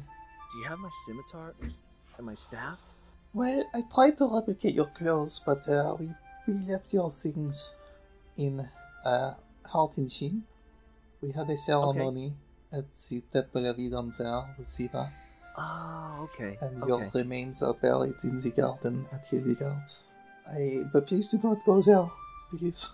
Hey, could I use this to call soul? Yes. Oh, wait. Yeah, you can. But maybe I should give them a heads up. Well, no, that's not Should I? very... Should I? I don't know how they'll take it. But I'll wait for your go ahead. no, if you feel it's right, then do it. You can use it to soul, yes. It's not my place to tell you whether or not that is the right decision to do. It's good to be back. I'm very glad to hear that. It takes a load off my shoulders. Well, better start looking, huh? Yeah. I'll get into a more detailed story of what went on, at least through the rest of season 1. Tell him about Petra and stuff. Oh, okay. Mhm. Huh. That sounds like a big guy. Yeah, he was very attached to you, which was strange. It made the soul very uncomfortable. Huh. You got a thing for halflings or something? Something like that. Not for gnomes, that's all I know. Huh. Well, good luck, and I hope Thanks. you make your family happy. I will. Thank you. And it was nice to meet you. It was wonderful to meet you. I mean, I guess I sort of know you, but that was a lifetime ago. Yes, I was. Alright, well, that's all.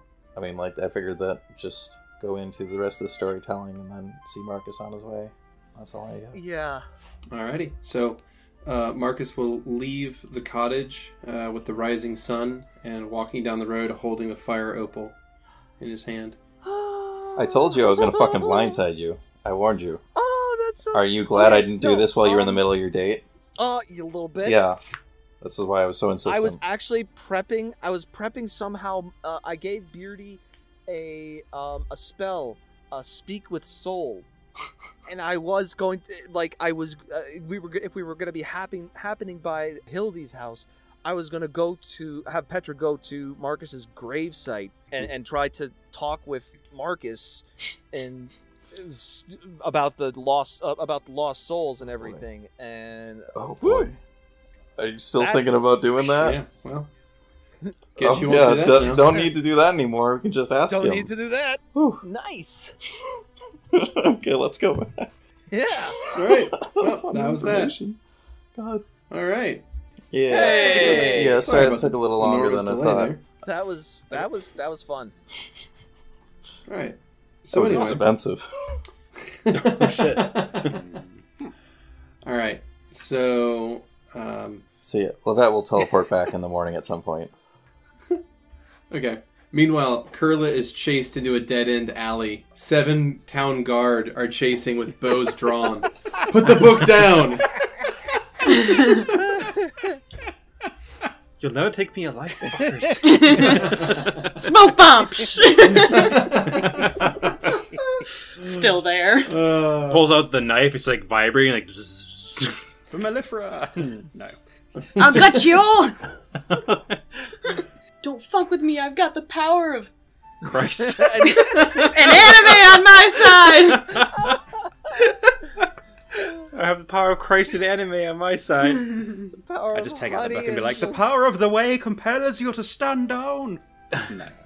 Yeah, but in all seriousness, so what does Kurla do after leaving the library? I had a thing about doing an appraise check on the book first before I left the library. Okay, go for it. Thank you. That is a 15. All right. I mean, while it's certainly a rare printing, you get the feeling that it might not be worth all that much because the information in it is dubious at best. Some of it is just straight up unbelievable, like smuggling yourself into a foreign country in a barrel of olives doesn't make any sense. So, just parts of this book are kind of childish and strange. So it calls into validity everything else that's written in it. Okay. It might not be worth all that much. But it's also not really in high demand. But it's also quite old, so it might be worth something. You would guess that it's probably between 20 and 30 gold pieces. Okay. I'm trying to think if there's a subtle way of leaving that on the front desk without attracting Detlev's attention.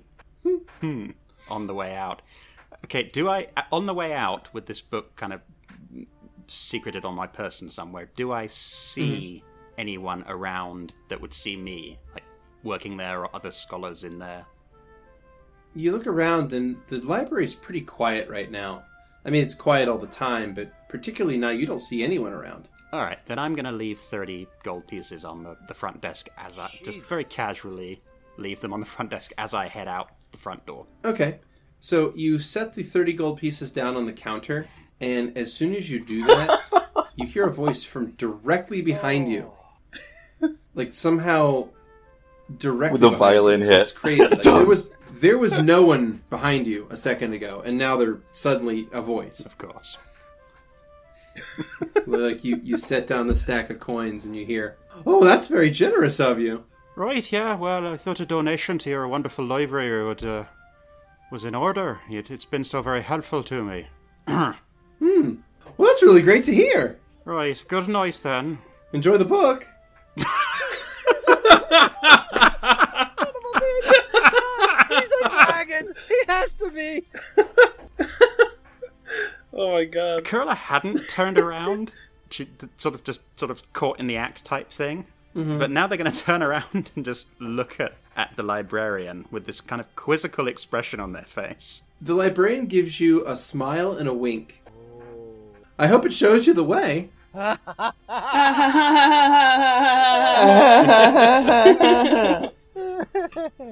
thought that was good.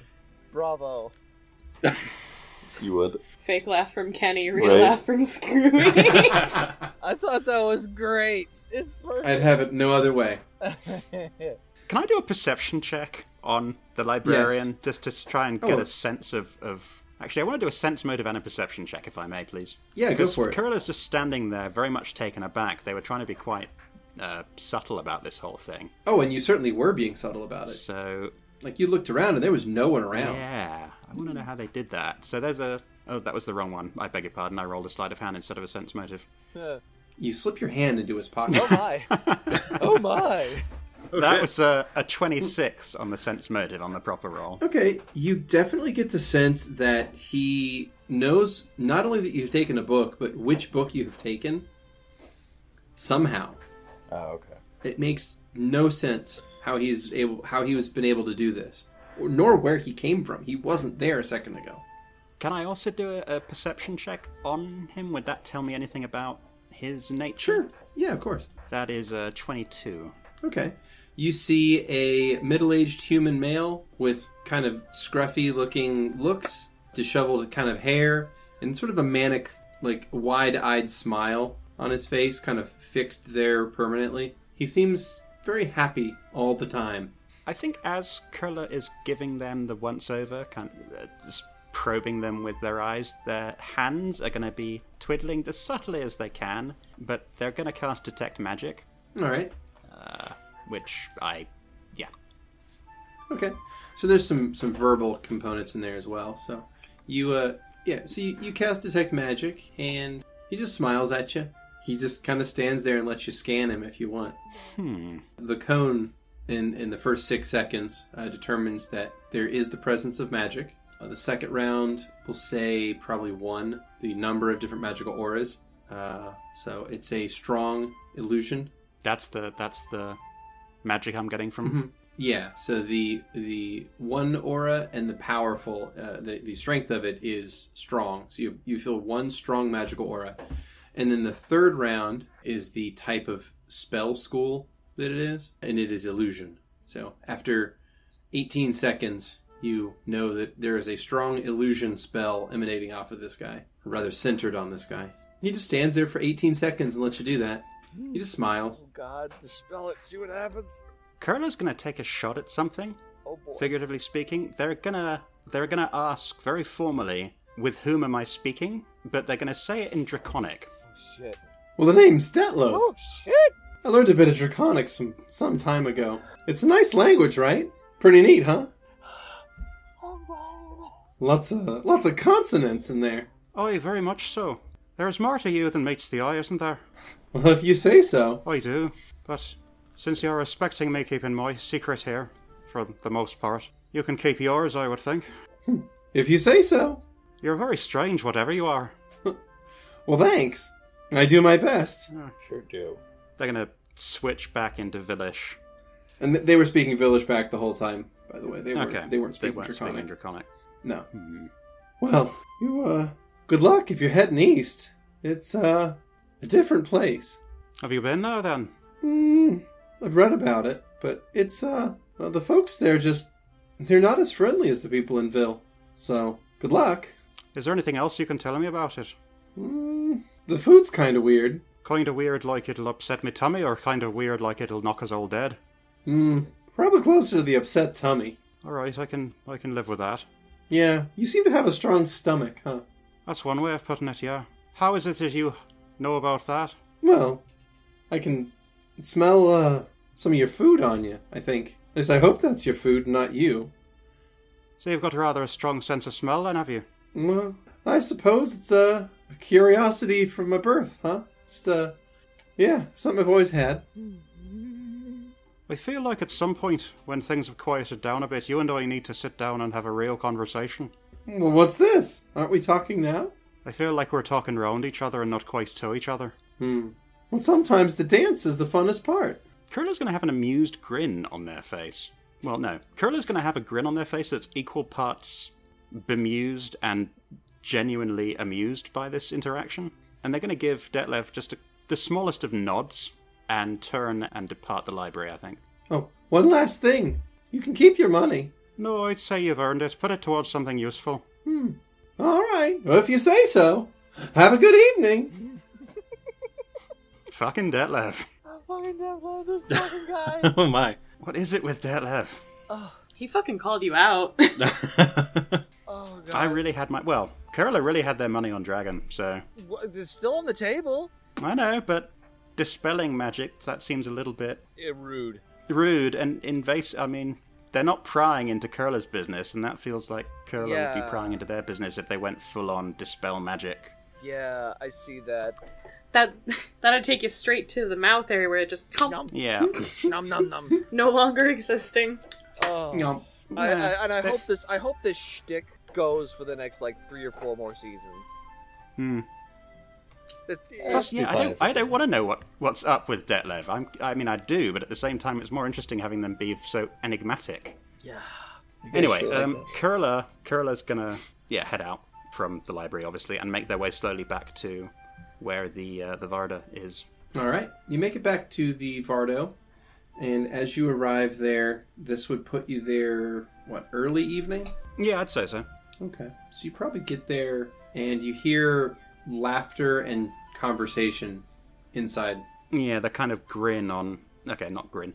The amusement on Kurla's face will fade back into their sort of usual blank glare, and I think they'll probably pull their hood a little bit tighter around them. Does Kurla have RBF too? Oh. A little bit. Not quite as bad as Vera's, but whose is? It's the best one Yeah, around. resting Reigning badass champion. face. Oh shit. Oh my god, Skrewy. You sounded like my mom. Trying to make like this thing into like a positive. Yeah, it was... But no, they're going to go up into the Vardo if it's kind of open. At this point, it's opened up, right? It's the laughter and such is coming from inside. The laughter and conversation. Yeah, it's coming from inside. Okay. Yeah, Kurla will make their way up into the Vardo.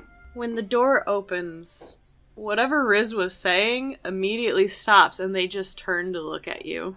Kurla just stands there on the threshold, not quite entering, but also not turning and leaving. They're kind of, there's an indecision to the way they're standing. Corona looks from one of you to the other, finishes the tea, and says, well, I should probably be going. Of course. Thank you very much for staying and keeping me company. It's very hard to get someone around my age. A little bit. Indeed. It was lovely making your acquaintance. Until next time. Thank you. Of course. Have safe travel. And to you as well. Thank you. He gets up and walks toward the entrance to the Vardo. He nods at Kurla. Remember, don't touch him. Kurla doesn't return the nod and doesn't really move for a long moment before finally kind of stepping aside, letting them pass. Right. The druid walks past you and walks to the nearest tree and will just sort of step into it and vanish. Kurla's going to look around to make sure no one else is in there aside from Riz and then take their hood down again. Yeah, after Corona's gone, Riz just gets up, starts cleaning the teacups. Doesn't seem to be looking at you. Kurla's gonna head towards their room. They'll stop at the table that you were sitting with Corona at. They will take a small little package from inside of their pouch and place it on the table, and then they will just continue wordlessly down to their room and close the door quietly behind them. So when you enter your room, all the color is gone, and there is simply a plain white bed in a corner with just regular pillows on it. It looks like the first time you saw it, because Riz didn't know you back then. Shit. Yep. Woof. Kurla's just gonna see this and nod to themselves, take a deep breath, let it out as a sigh, head over and just sit down on the side of the bed and kind of stare out into blankness, lost in thought. And Riz will go to their normal bed/windowsill area and stare out at their horse. What's in the pouch? What? What's in the pouch? Well, what's in the package that they took out of the pouch and put on the table? Yeah, what's in that? Yeah, I wonder. Huh. You're not checking? Nope. Okay. Alright, well anyway, in that case, meanwhile... It's getting a little cold in here. Let's heat it Well, I up. tried... Oh, God! Oh my god! That's staying in the recording. So, meanwhile, back in the park there in the northern part of the Temple District, laying on a hillside staring up at the stars are two of our characters. What are they up to? Which ones? Which ones? Oh, you know, Riz and Kurla.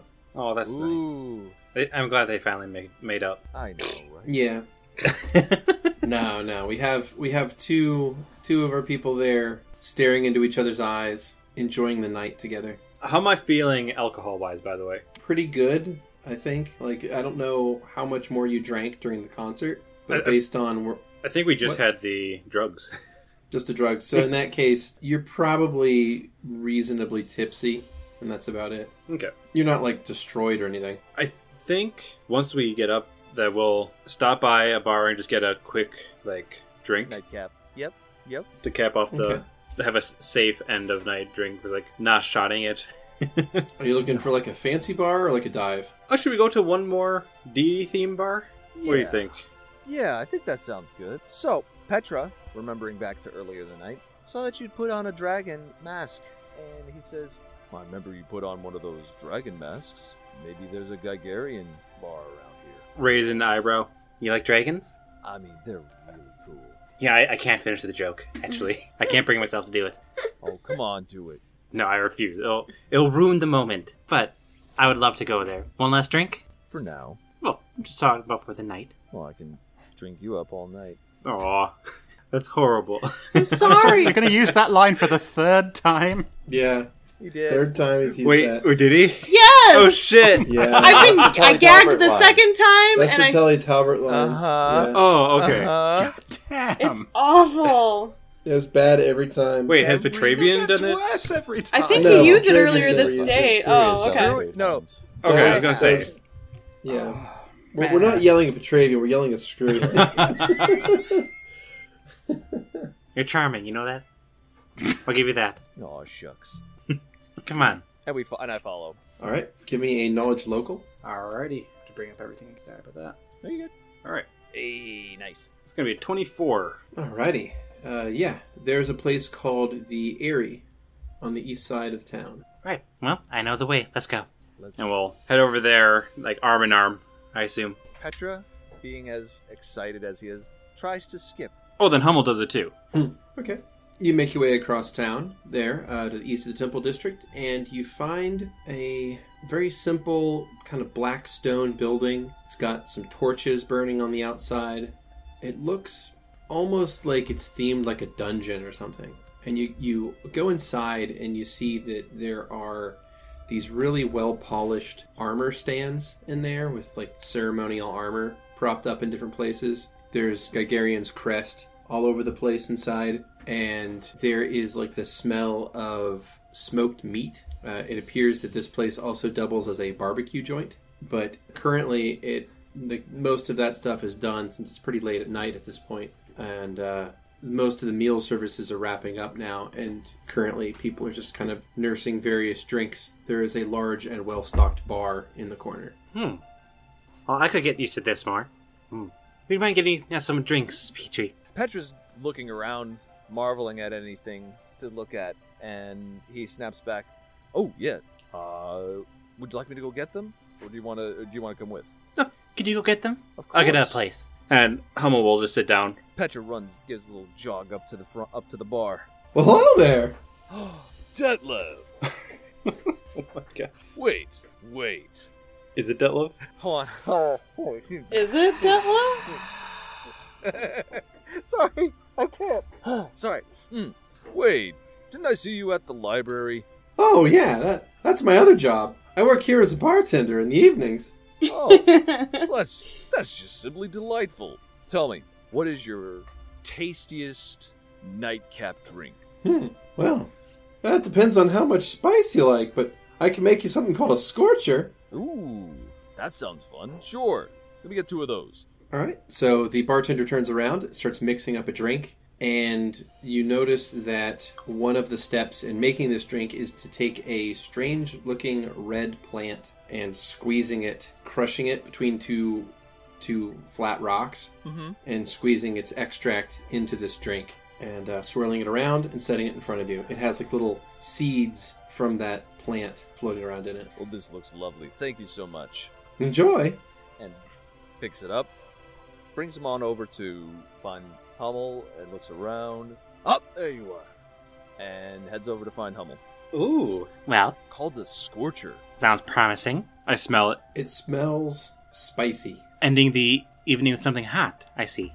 Well, it's been a rather hot evening thus far. Didn't see any reason to stop. No? And Hummel raises up the glass you gave them. Petra raises his. Clink. You're gonna... Fortitude. Oh. Also, a quick question. Yes. Yeah. As Hummel, do I feel like a full drink is fine for me? Like, I'm gauging this one. I don't feel like ill or anything yet, correct? No, not at all. Okay, then. 34. And that is a nat 28. Oh boy. All right. So these drinks are extremely spicy. Whatever plant or fruit that they had crushed into this drink gave it some kind of fierce burning sensation when you drink it. But the alcohol behind that burn seems to kind of cause it to burn even more than it normally would. So you kind of find yourself just sort of breathing hard and like mouth open, like breathing slowly, just to cool your tongue off. It is a very spicy beverage. Whew. Oh. Ooh. You really know how to pick them, I guess. All right. Oh. Maybe there's a ice vendor on the way home. Oh. You're right. I bet they don't have any water here. Hummel will laugh. Oh. Let me go get us some something a little cooler. Be right back. And Petra will run up and say, "Hi again." Oh, hello. So, yeah, that drink was a scorcher, all right. It's quite a scorcher, isn't it? Would you happen to have any a good chaser for that? Maybe bring down the spice. Oh, all right. Well, let's see here. What do I have?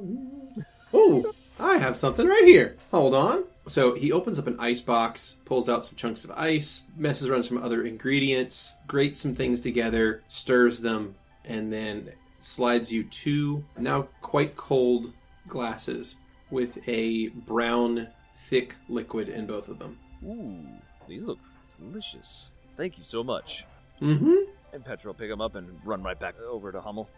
You see Hummel at the table poking at the fake eye and like moving it left and right with their finger. So they're not looking with their eye, they're like looking at the room with their manually. Then they roll it back. Were you checking me out from afar? Always, is that a problem? Never. Here, this should cool us off. No, is this alcoholic? It is. Fortitude. All right. I'm going to drink half of it. All right. And what this appears to be is a drink made of shaved ice with milk and some sort of extract added into it that I'm not sure. You guys have probably had chocolate before, right? Maybe in the Gnome Lands? I don't know. It's Maybe. from the orcs, right? Yeah. That was a second nat 20 from Hummel. Wow. Nice. Burning them out. Petra's was a 33. This would be kind of commonly in modern days known as a mudslide. So it's a thick brown liquid that tastes of chocolate and liqueur, but it absolutely cuts the burning sensation on your tongue. It's very pleasant to drink. Oh, well, That was wonderful. you're But- wonderful. Hummel blushes a bit and will look at Petravian and just say, Yeah, feeling a little bit tired. While we head back. Sounds good to me. Petra will settle the tab and head on back to the Vardo. Alrighty. So from your entire evening of drinking and eating at nice establishments and having a wonderful meal at the loft, Yep. who's fronting the money for all this? Is it I split am. between the two of you, or has Nope. it all been Good. Petra? Goodness, no. Petra would pay for that. In that case, the two of you arrive back in the northwest Maleferous Temple, and you find the Vardo parked there. and we'll enter. You find it currently quiet and dark. And before we enter, Hummel says, And I know we didn't get to do any of the fun stuff that we were talking about before at the first bar, but I think that I can probably make it up to you. Oh, really? And how do you think you can do that? Petra gives a wry smile. I guess you'll find out. and Hummel goes to their room. Riz just watching you too. This is before we get into the Bardo. Oh, okay. They still watch you when you enter the Bardo. Mm-hmm. Yeah, so you're in the... Yeah, I'm just sitting at my bed, staring at the horse. Probably saw you guys come around from the windows. And Petra Hummel follows to the wall. Hummel will probably notice you and just say, Hey, Riz! How you doing? it's like definitely like topped off, has like a good drunkenness. Honestly, Riz! I am doing okay. I had a wonderful conversation with Corona. One of the nicest Hierophants I've met, not going to lie. I am just simply enjoying my evening and watching my horse. How has your evenings been? We went to a lot of awesome places. You have? Oh, that is wonderful. Where did you go? Let's see. First we went to the Pinewood Lounge first. Ah, I do not know what that means. Oh, it was the bar for Eden. You did! Oh, that sounds lovely. I good. wish I drank, but I don't. Good start. Decent drink. Mm-hmm. Then we went to the gallery, which is Vasca's bar. Vasca is good. It was pretty cool. We got to look at a bunch of weapons, and Petra loves that stuff. Good. It's awesome. We went to the Masquerade Hall.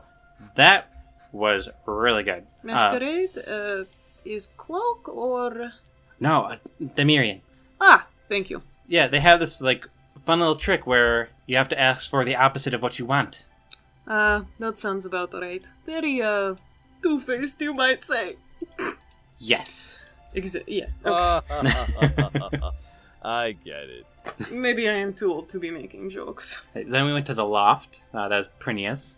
That was Ah, really nice. And then we went to the amphitheater. wonderful. They had great candy. You tried the drugs. Hummel puts a thumbs up, like out. Riz just gives you an okay symbol with one of their hands. Well, that sounds lovely. I have like an extra one. If No. You... No?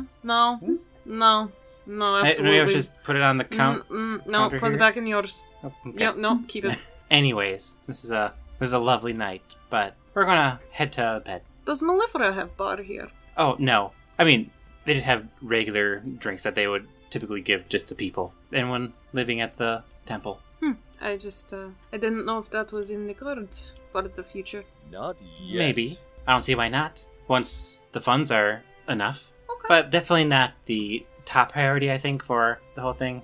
I think the whole crown thing is probably the most important. I was, not going to lie, praying for Prenia to bless your date. Oh, really? Yes, I'm glad you visited one of her places, even if you do not worship her. I mean, she is the goddess of love, right? It So- flows within many of us, and I think it is important for most people, but also kindness. Like Hummel is looking at you, like nodding, but also just swaying just a tiny bit. Well, I have kept you both up too late, it seems. Why don't you go to bed? Then we will go into. Does anyone know where Lovette is? Oh, right. She was staying the night somewhere else. Well, every one of my children is accounted for. And Riz will open up a book. And Hummel and Petravian, I believe, will go into Hummel's room. And then in there, we'll fade to black. Once again, just want to reaffirm, very important, Hummel knows what Vera will allow him to do with the body he is in, and is only going to do what Vera would consent him to do. Hummel will say, so this is where we keep first base. This is where we keep second base. Oh, let me show you a third base right here. We haven't put the other plate down, but this is where we're going to stay. We're going to stay right here. We're going to stay right here. Okay, how about diplomacy? Can I do diplomacy? What the can't do fuck? Well, how would that work? What are you Well, I expecting don't have- that to What are you mean? talking about? Also, this is not for Hummel. Oh, Whatever's going on. Gotcha. Okay, no, I thought because I don't have any performs, so. Yeah, I'm just saying that technically Petra wouldn't be doing anything. Oh. Yeah. Oh. Okay. Yeah. Because you don't have permission to do anything. Yeah. Boy. Oh boy. Can I crazy? Oh boy. Are you blushing over there? A little bit. Oh shit! I can feel it on my face. So there's certain kinds of birds that they nest on like sea cliffs, and they're known to like lick the rocks because they get salt out of them.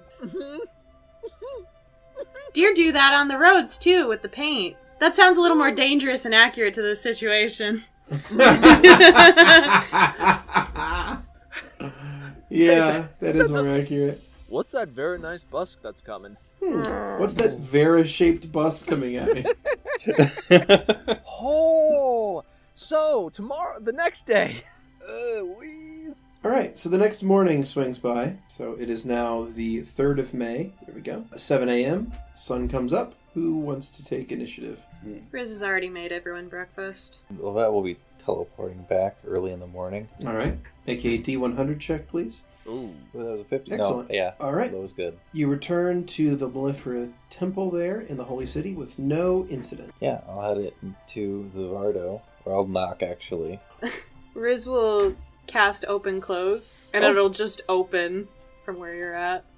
Okay, alright. Lovette will walk in, and she looks like she's got a face like she's got a lot on her mind, but not in like a stressed out kind of way, just a very active kind of way. Good morning, Lovette. I have breakfast already if you want some. I have bacon and eggs and like this toast thing that gets soaked in fucking eggs. Well, the Balsies toast. Sure, whatever that fucking means. Yes, it smells all very good. Thank you. Of course. There is sweet molasses to pour over. Go take a seat, place my hat next to everything, put my hands together. Oh, this is amazing. Thank you so much. Of course. I am glad you are still alive. Yeah, I'm sorry if that was thrown into question. I didn't mean to alarm anyone. You're just gone. Yes. That is all. I had to take care of something kind of important. Understandable. I think I can do what you said now, though, about the guilt. I think I'm ready to go, to move forward. That is good. When was this conversation? Oh, this was my fortune. Oh, gotcha. Sometimes, I get it. that It's your isn't job. exactly from me, you know? Yeah, it's your job. I get it. I just tell people a lot of things. It is that person's duty to take that information and improve on themselves from it, you know? Yeah, well, I did the best I could. I was worried I did something wrong, but I'm not. I think it turned out good. That is good. I am, how you say, proud of you. Riz looks like they're trying to shrink into their bed as they're unsure what's happening. Well, that's like teary-eyed. Well, yeah, anyways. And they pull on something from the ceiling, and suddenly a curtain falls down from their room area. Well, that just pushes her foxtails in her face. She's just flush with emotion. Did Lovette sleep at all last night? No. Okay. So I can burn my spells from the previous day if you'd like. No. I wasn't sure, because you were up most of the night I was doing up your all thing, night. so I wasn't sure if you actually got a night's sleep or not. No, I did not. Okay, cool.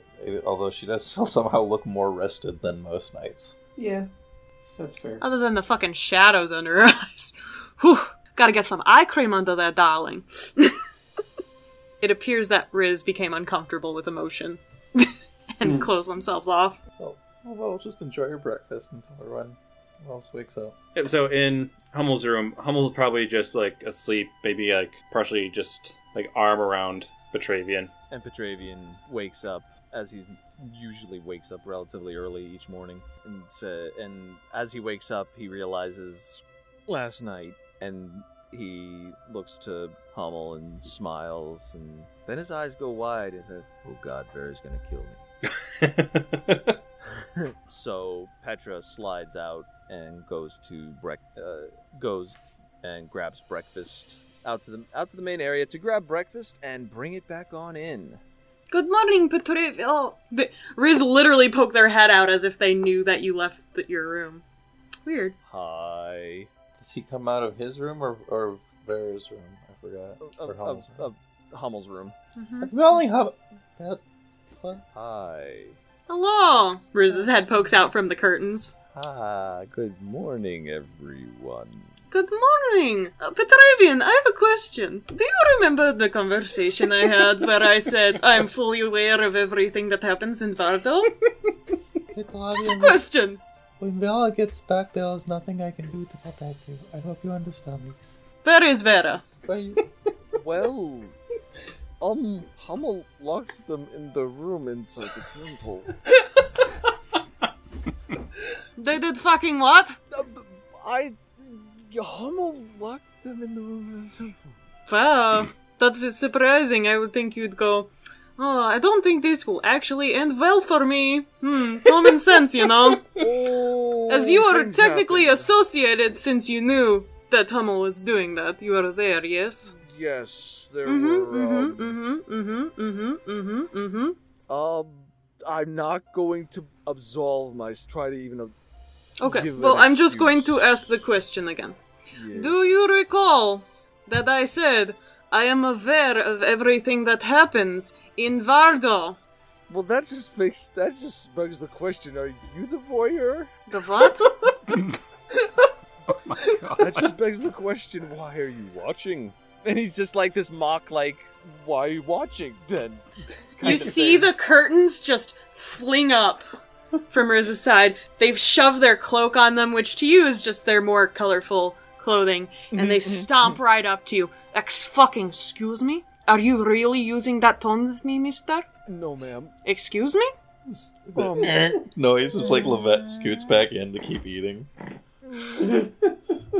What was that? No, sir. I'm not really sure how I should respond, because I know you're they, and I don't know how to be formal like that. I will take your excellence. Well. I'm sorry. Go on.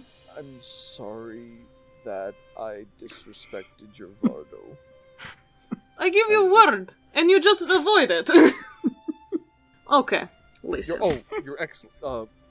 Sorry, you're excellent. Petravian. Yeah. I was not watching you.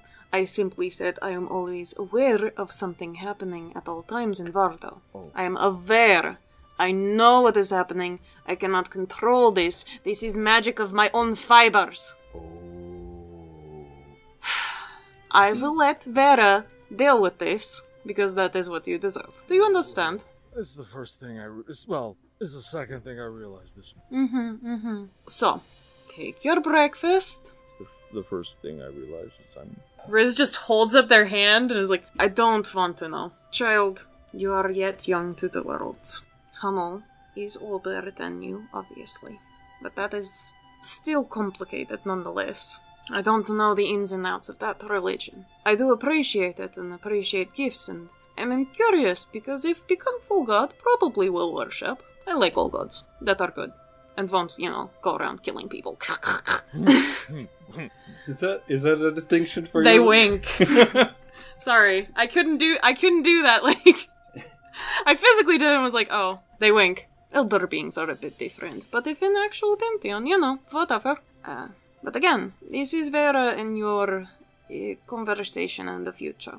But please, can you at least give me a warning? Gods! Yeah, sorry. Seriously, dude! I sort of followed the rules. Did you just put sorta? I mean, well, you didn't. If you have to say sorta, you didn't. You just fucked up. You fucked up. I followed the rules. The Hummel didn't. You could have always said, no, you're as much of an agent in this as Hummel is. The eggs are good. Thank you. Thank you, Lovette. I have something special for you, actually. Special treat. I learned this long time ago. Petravian, go take the breakfast to Hummel. Thank you, Your Excellency. And Riz will go, and they'll go to a little piece of this covered plate, and they'll open it up, and they'll put it in front of Lovette, and it's these little half hard-boiled eggs with the yolk, but it's like it looks like frosting with little red dust on it. Try these. Oh, yeah. Well, happily grab one, stick in your mouth. I got this recipe from the bookstore yesterday. Oh, well, good. Petravian slinks back into the room and closes the door. Hamu. Good morning. Why'd you leave? Get breakfast.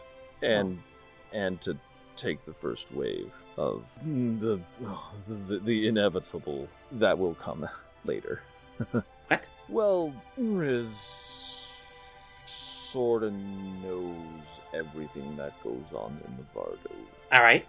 Everything. Okay. So I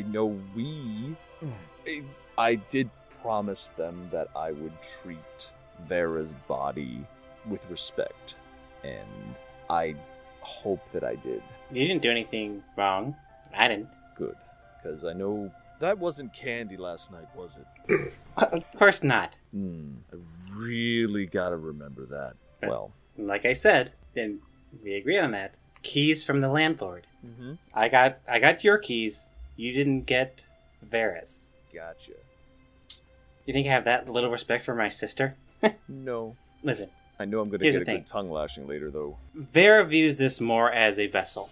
They're going to be probably annoyed that you didn't go leaving for the Kintao Empire right away. Really? Probably. I'm probably going to be locked in the apiary for a while. I'll bring you fresh flowers. Aw. Thank you, Petrie. I do have a question for Vera, and... What's that? Well, what do I need to do to become a Paladin of Malifera? Ooh. No, that's spicy. And also, you have to worship Malifera. That's the plan. Oh! And Hummel starts clapping. What? Really? Why do you seem so concerned? Well, I'm not even concerned anymore. I was concerned until I talked to Corona, and seeing Riz worship multiple gods, I didn't know if I was even allowed, but I have the blessing. Well, when it happens, welcome to the family. I'm not going to call you brother, because that makes things weird. Yeah, just don't do that. That's some, You see, that's the thing, is that romance in the Hive gets kind of weird if you continue with the naming set forth there. It's just... Yeah, that would be odd. I was maybe hoping to, if we could do it before we go to the Kintao, but if we need to wait till we get back, we can wait. It's up to Vera. I'm pretty sure you're going to be moving out very fast in not too long. Once we do the... And Hummel does a swip swap motion with their hands. I'll make sure that she's a little bit easier on you, but it'll be okay, right? I'm excited. It's a new journey for you, and I'm happy to see it along with you. Now, can I have the breakfast? Oh, yes, yeah. Just standing here with just breakfast. That egg toast again is delicious, though. And they Mm-hmm. nosh on their egg toast. Wanna sit in here with me for a bit? Yeah, I'd really like that. Alright, is anyone else doing anything before we get out of the room? No? Does Kurla leave out their room at all, or? I've been thinking about that. Kurla right now is still sitting on the side of their bed. I think that they have got some sleep overnight, but they're clearly as stuck in thought as they were when they went to bed. Eventually they will come out and they will walk towards the kitchen. Oh, good morning, Kurla. Good morning, Lovette. How are you doing? Oh, I'm alright. I've been thinking about some things. I'm feeling kind of weird. How are you? That about sums me up as well. And Yeah. Kurla's studiously not making eye contact or even looking in the direction of Riz. Yeah, Riz isn't looking at you either. What they do see is that the package on the table seems to still be untouched and unnoticed, or certainly untouched. Is this yours? Are you waiting for this? Surprise! I can just stay where it is, thank you, Lovette. I made things worse, didn't I? I'm sorry. You're fine. So we're getting the show on the road then, or what? Well, I probably should. We should probably get going. We'll be outside, and Kurla will just stalk out the door. Riz just looks like they're cleaning dishes or something. They were cleaning the same fucking plate, like, the entire time. It's got a hole in it now. So eventually Hummel will get all their clothes on and stuff, and is gonna exit the room. Good morning, Alright. Hummel. Good morning. Good morning. What? What? Wait, is this a game? It could be. It could be. I just think I should talk to Vera. Alright. You're not going to play again? Jeez. Oh, was I supposed to... Yeah. I think I should talk to Vera. Yes. I mean, I have to. Geez, like, Riz turns to washing the same plate and just nods. we have to do the switch thing. Oh, is Oh. that happening today? It is happening today. Good luck, Petravian! Thanks. Damn buckles. I don't really care about all of it in the end, just as long as there is conversation had. Riz shrugs at you. About sleeping with Petravian? Yes. It was contact only. Not the... Riz looks like they're starting to put their fingers in their ears. I just hate all of the touching part. Ugh. Fair enough. Don't worry, I'll tell Vera. Oh boy. Okay? I appreciate that you tell them. They deserve that. You should also apologize for closing them in a room so you could go on date alone? Yeah, I'm pretty sure she would have just stung me the entire date, so... Yes. Kind of would have ruined, like, the whole, this is the last time I'm gonna be... Still kind of rude. A little bit, but I'll make it up to them later. You promise? Yeah, sure. Well, eat whatever breakfast if you haven't eaten, and we will get you on the road. Going back to temple to check on Vera and then leaving. Yes? Oh, Petravian already gave me the breakfast before. You should try one of these. And Riz points at the weird hard-boiled egg dish. What is it? It's a... It is a hard-boiled egg halved with the yolk, but it looks like it's frosting inside of it, and then it has little red dust on top. Mhm. I got the recipe from bookstore. Really? Alright. And Hummel will grab the food and just nosh on it. Alrighty. So, the morning is rolling. What's next? We go to the Temple of Mellifera. Yeah, we'll head in there first, I guess. But, I mean, I don't know, do we need anything before we go to the Kintao Empire?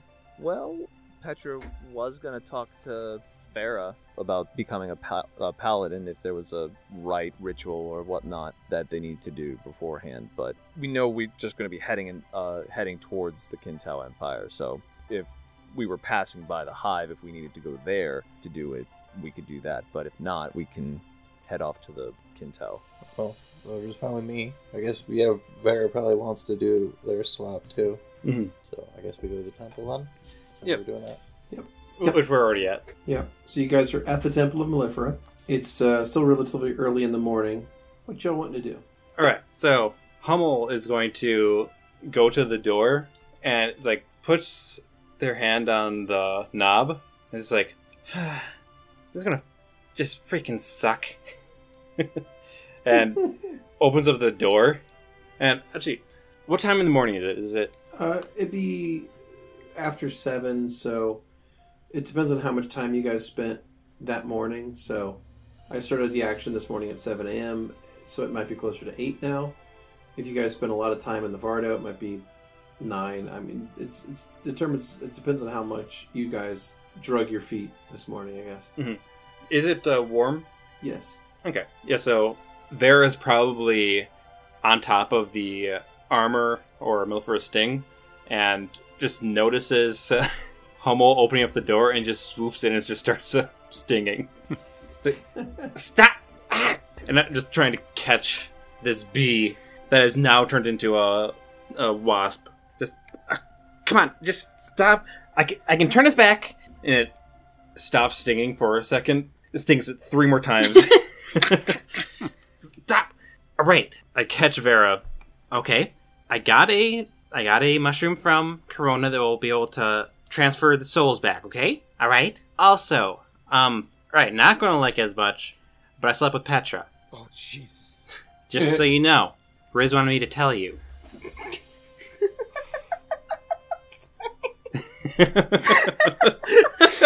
You broke me. I broke you? Sorry. Keep going. Wait, is anyone else here, by the way? Nope. Oh, we're not? I figured we'd follow you inside. I mean, not like in this specific room. I don't know. Maybe did you all follow Hummel into the room to see Wasp Vera? I don't. Yeah, I mean, probably no, maybe. Petra would. Well, that's kind of just like, what are we here for? What's going on? I think Riz would have stayed by the statue if they saw it. Yeah. Just curiosity. Of Reading it. Of the soul? Yeah. Yeah. Just reading it and being like, oh, what an interesting landmark. Kurla is elsewhere in the temple, but we can get back to that. Now, I promise, it's just touch. Just touch. No. Alright? Don't kill him. Don't kill him. And then, or Hummel will go into the pouch that's on their side, and it's going to break off a tiny piece of the mushroom and put Vera on their finger and say, okay, eat this. And it's going to pop the other part of the mushroom into their mouth. All right. So you toss this mushroom into your mouth and you sink your jaws into it. You give it one good chew, and the next thing you know, you are working your mandibles on it. I look at this bee in my hand, and I know I can crush it. I know I can. Such little effort. I just, toss it into the room, and I turn around. And who do I see? I see... You see Petra. Petra's right there next to you. Petravian. Hi. So, kick straight in the nuts. Oh, that is a fortitude save, I would assume. Ooh, we're gonna reflex save first. Okay. See. I missed Vera. That is a 27. Okay, you managed to save your balls. I mean, you kind of deserve the kick. Really, you shouldn't even try and... You should just take it. Really? You just stayed here instead of heading out? Really? And don't think I forgot about you trying to stop the ritual. What the fuck, Petravian? I wasn't trying to stop anything. Oh. Alright, if we're going to Kintao, we need to get everything moving. We should probably get funds. Is there any way we can get back to that fortress quick? Well, I mean, Lovette could probably bring us. Lovette, can you use teleport? What? Can you use your little teleporting disc thing? Are you Vera again? Yes. Yes, I am. I missed you. Thanks. Let's go. Vera. What's wrong with him? Oh, my marbles got a little bit cracked. Oh. Get your marbles in order. We need to get going. I look down and I just realized I'm wearing these just fancy bullshit clothes and just got a bow on my back and stuff. Actually, I'll be a couple minutes. You can hold on to this, and I'll throw the bow to Petravian. Oh. Okay. So now you have Hummel's bow. Ooh, how do I... You just Petravian keep Petravian it. would sling it. So I'm going to put on my armor and get all my gear. Alrighty. Alright, Archie's sphered up, ready for teleporting around. Where's Kurla? I believe back in the Vardo still, maybe. Kurla right now is looking for Raduvi. Oh. You find Raduvi sleeping on a little mattress in one of the back rooms of the temple, holding onto a stuffed boule for dear life. Just both arms wrapped around it. Big stupid smile plastered on her face. Is there a chair anywhere nearby? Yeah. Kurla's just gonna very quietly settle himself onto the chair and pull back their hood and just look at Reduvi, and tears are gonna start streaming down her face. Alrighty. Silent, but... Does Reduvi notice? Nope. Aw. Not even a bit. That's like a -10 when you're asleep or something like that to perception checks. Or she was asleep. Yeah. Yes. Okay, I didn't hear that. Yeah, she's asleep. Does anyone else have anything to do? So, what is it? So, Vera's going to be calling out for Kurla. Riz is just at that weird soul statue trying to read the plaque and being like, oh, that's cool. Are you ready to go, Liz? Yes, I am. Of course. I don't exactly know how we're going to get to Kintao. I can get us there, I just don't understand exactly where we're going. What did Vera say? Where are we going? Well, first, Vera thinks we should go back to the Dylands to get that sheet back. Oh, okay. Makes sense. Whatever. I've only got 3 jumps left today. I didn't get any time to sleep and recharge last night. Well... But that should be enough to go there, come back, sell the things, and go to Kintao. So as long as we go to the right place, then that should be Do you have fine. a map of the continent? There's a wonderful library in town with a wonderful librarian. Everybody loves him. I could probably go to bookstore again. Guess you hate that love, or... Me personally, yes. I absolutely despise Datlov. Me too. I was trying to get away from him. She's so upset with a very shit-eating grin, you know. But also, I like referencing that bookstore very much so. So I'm looking for Kurla. Well, you're gonna find them just sitting in the room where Reduvi is currently sleeping. And you're crying? Kurla's just sitting there, kind of looking at Reduvi with this expression of profound loss. And they're not crying, per se. They're not sort of, whimpering or anything like that, but the tears are just streaming down their face, and they're doing nothing to staunch them. And, I mean, if you enter the room, they're gonna sort of glance up at you, and then just turn back to looking at Reduvi. So, are you done staring at my sibling, or... We're heading to the Deadlands and could use your help. Also, Hummel told me not to kill you, so I won't. Feeling in a good mood today. Kurla's just gonna stand up and give you a small nod. Right, well, we better get going then. Indeed. And I'll look into the room, just making sure Reduvi's okay, and then head to where Lovette is. Alright, you head out to the main area of the temple. Kurla will follow them out. I forget, did Petravian, fall to the ground, or was he just standing? He kind of fell to the ground a little. He crumpled. Yeah. When you get friggin' punted in the testicles, that'll send you reeling. Am I supposed to... Wait, was I supposed to remember what the card was? Yes, I literally said that at the beginning. How does it... I'm sorry. I don't Okay, let me understand try game. this again. This is your card, okay? We're starting over. This is your card. I'm going to shuffle this deck. I don't know what that card is. And I'm going to flick it. Is this your card? So what is the benefit of using this card over what is the It is function of just a the trick to cards? pass time, mostly. No, I understand the game. I don't understand. Oh, it's just like a memory thing. Not... Is your memory that bad? No. It is like 5 seconds. You would be like goldfish if you cannot remember that. No, of course. It's not my card at all. Riz looks at it. Yes, it's the card.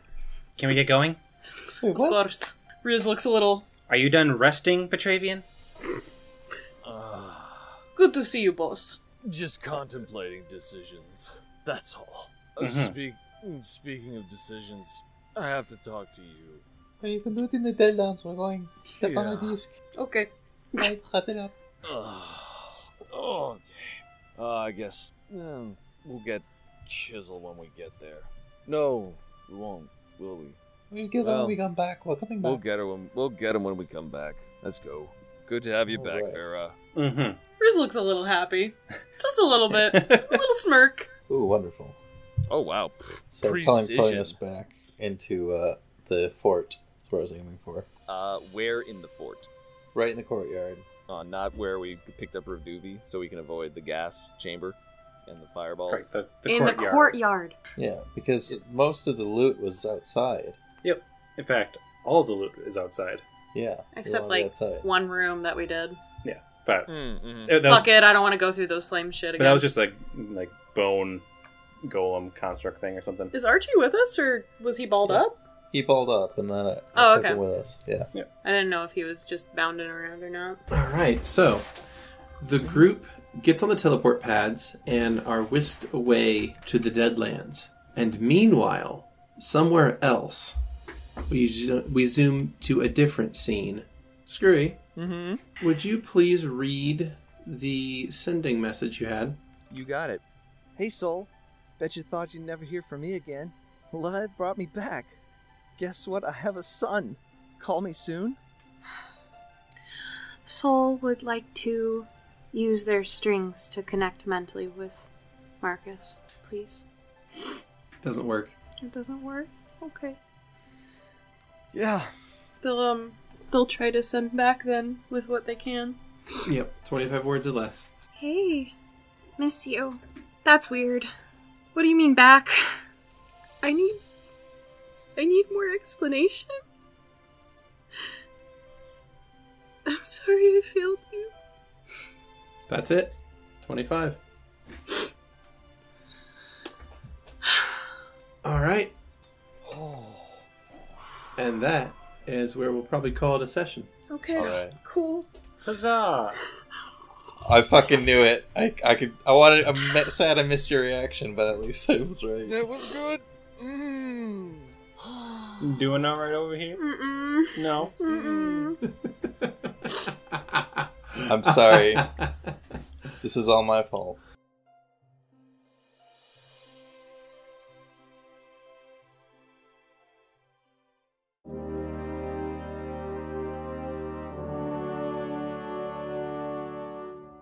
Thanks for listening. Special thanks to William Succi and Andreas Pichler for the intro and outro themes. And as always, Emily Roll for Fantasy for this episode's soundtrack. Interested in following us on social media? Follow us on Twitter at CheckPleaseDND. Or want to support the podcast and be part of the Czech Republic? Go to our Patreon under the Czech Republic. Until next time.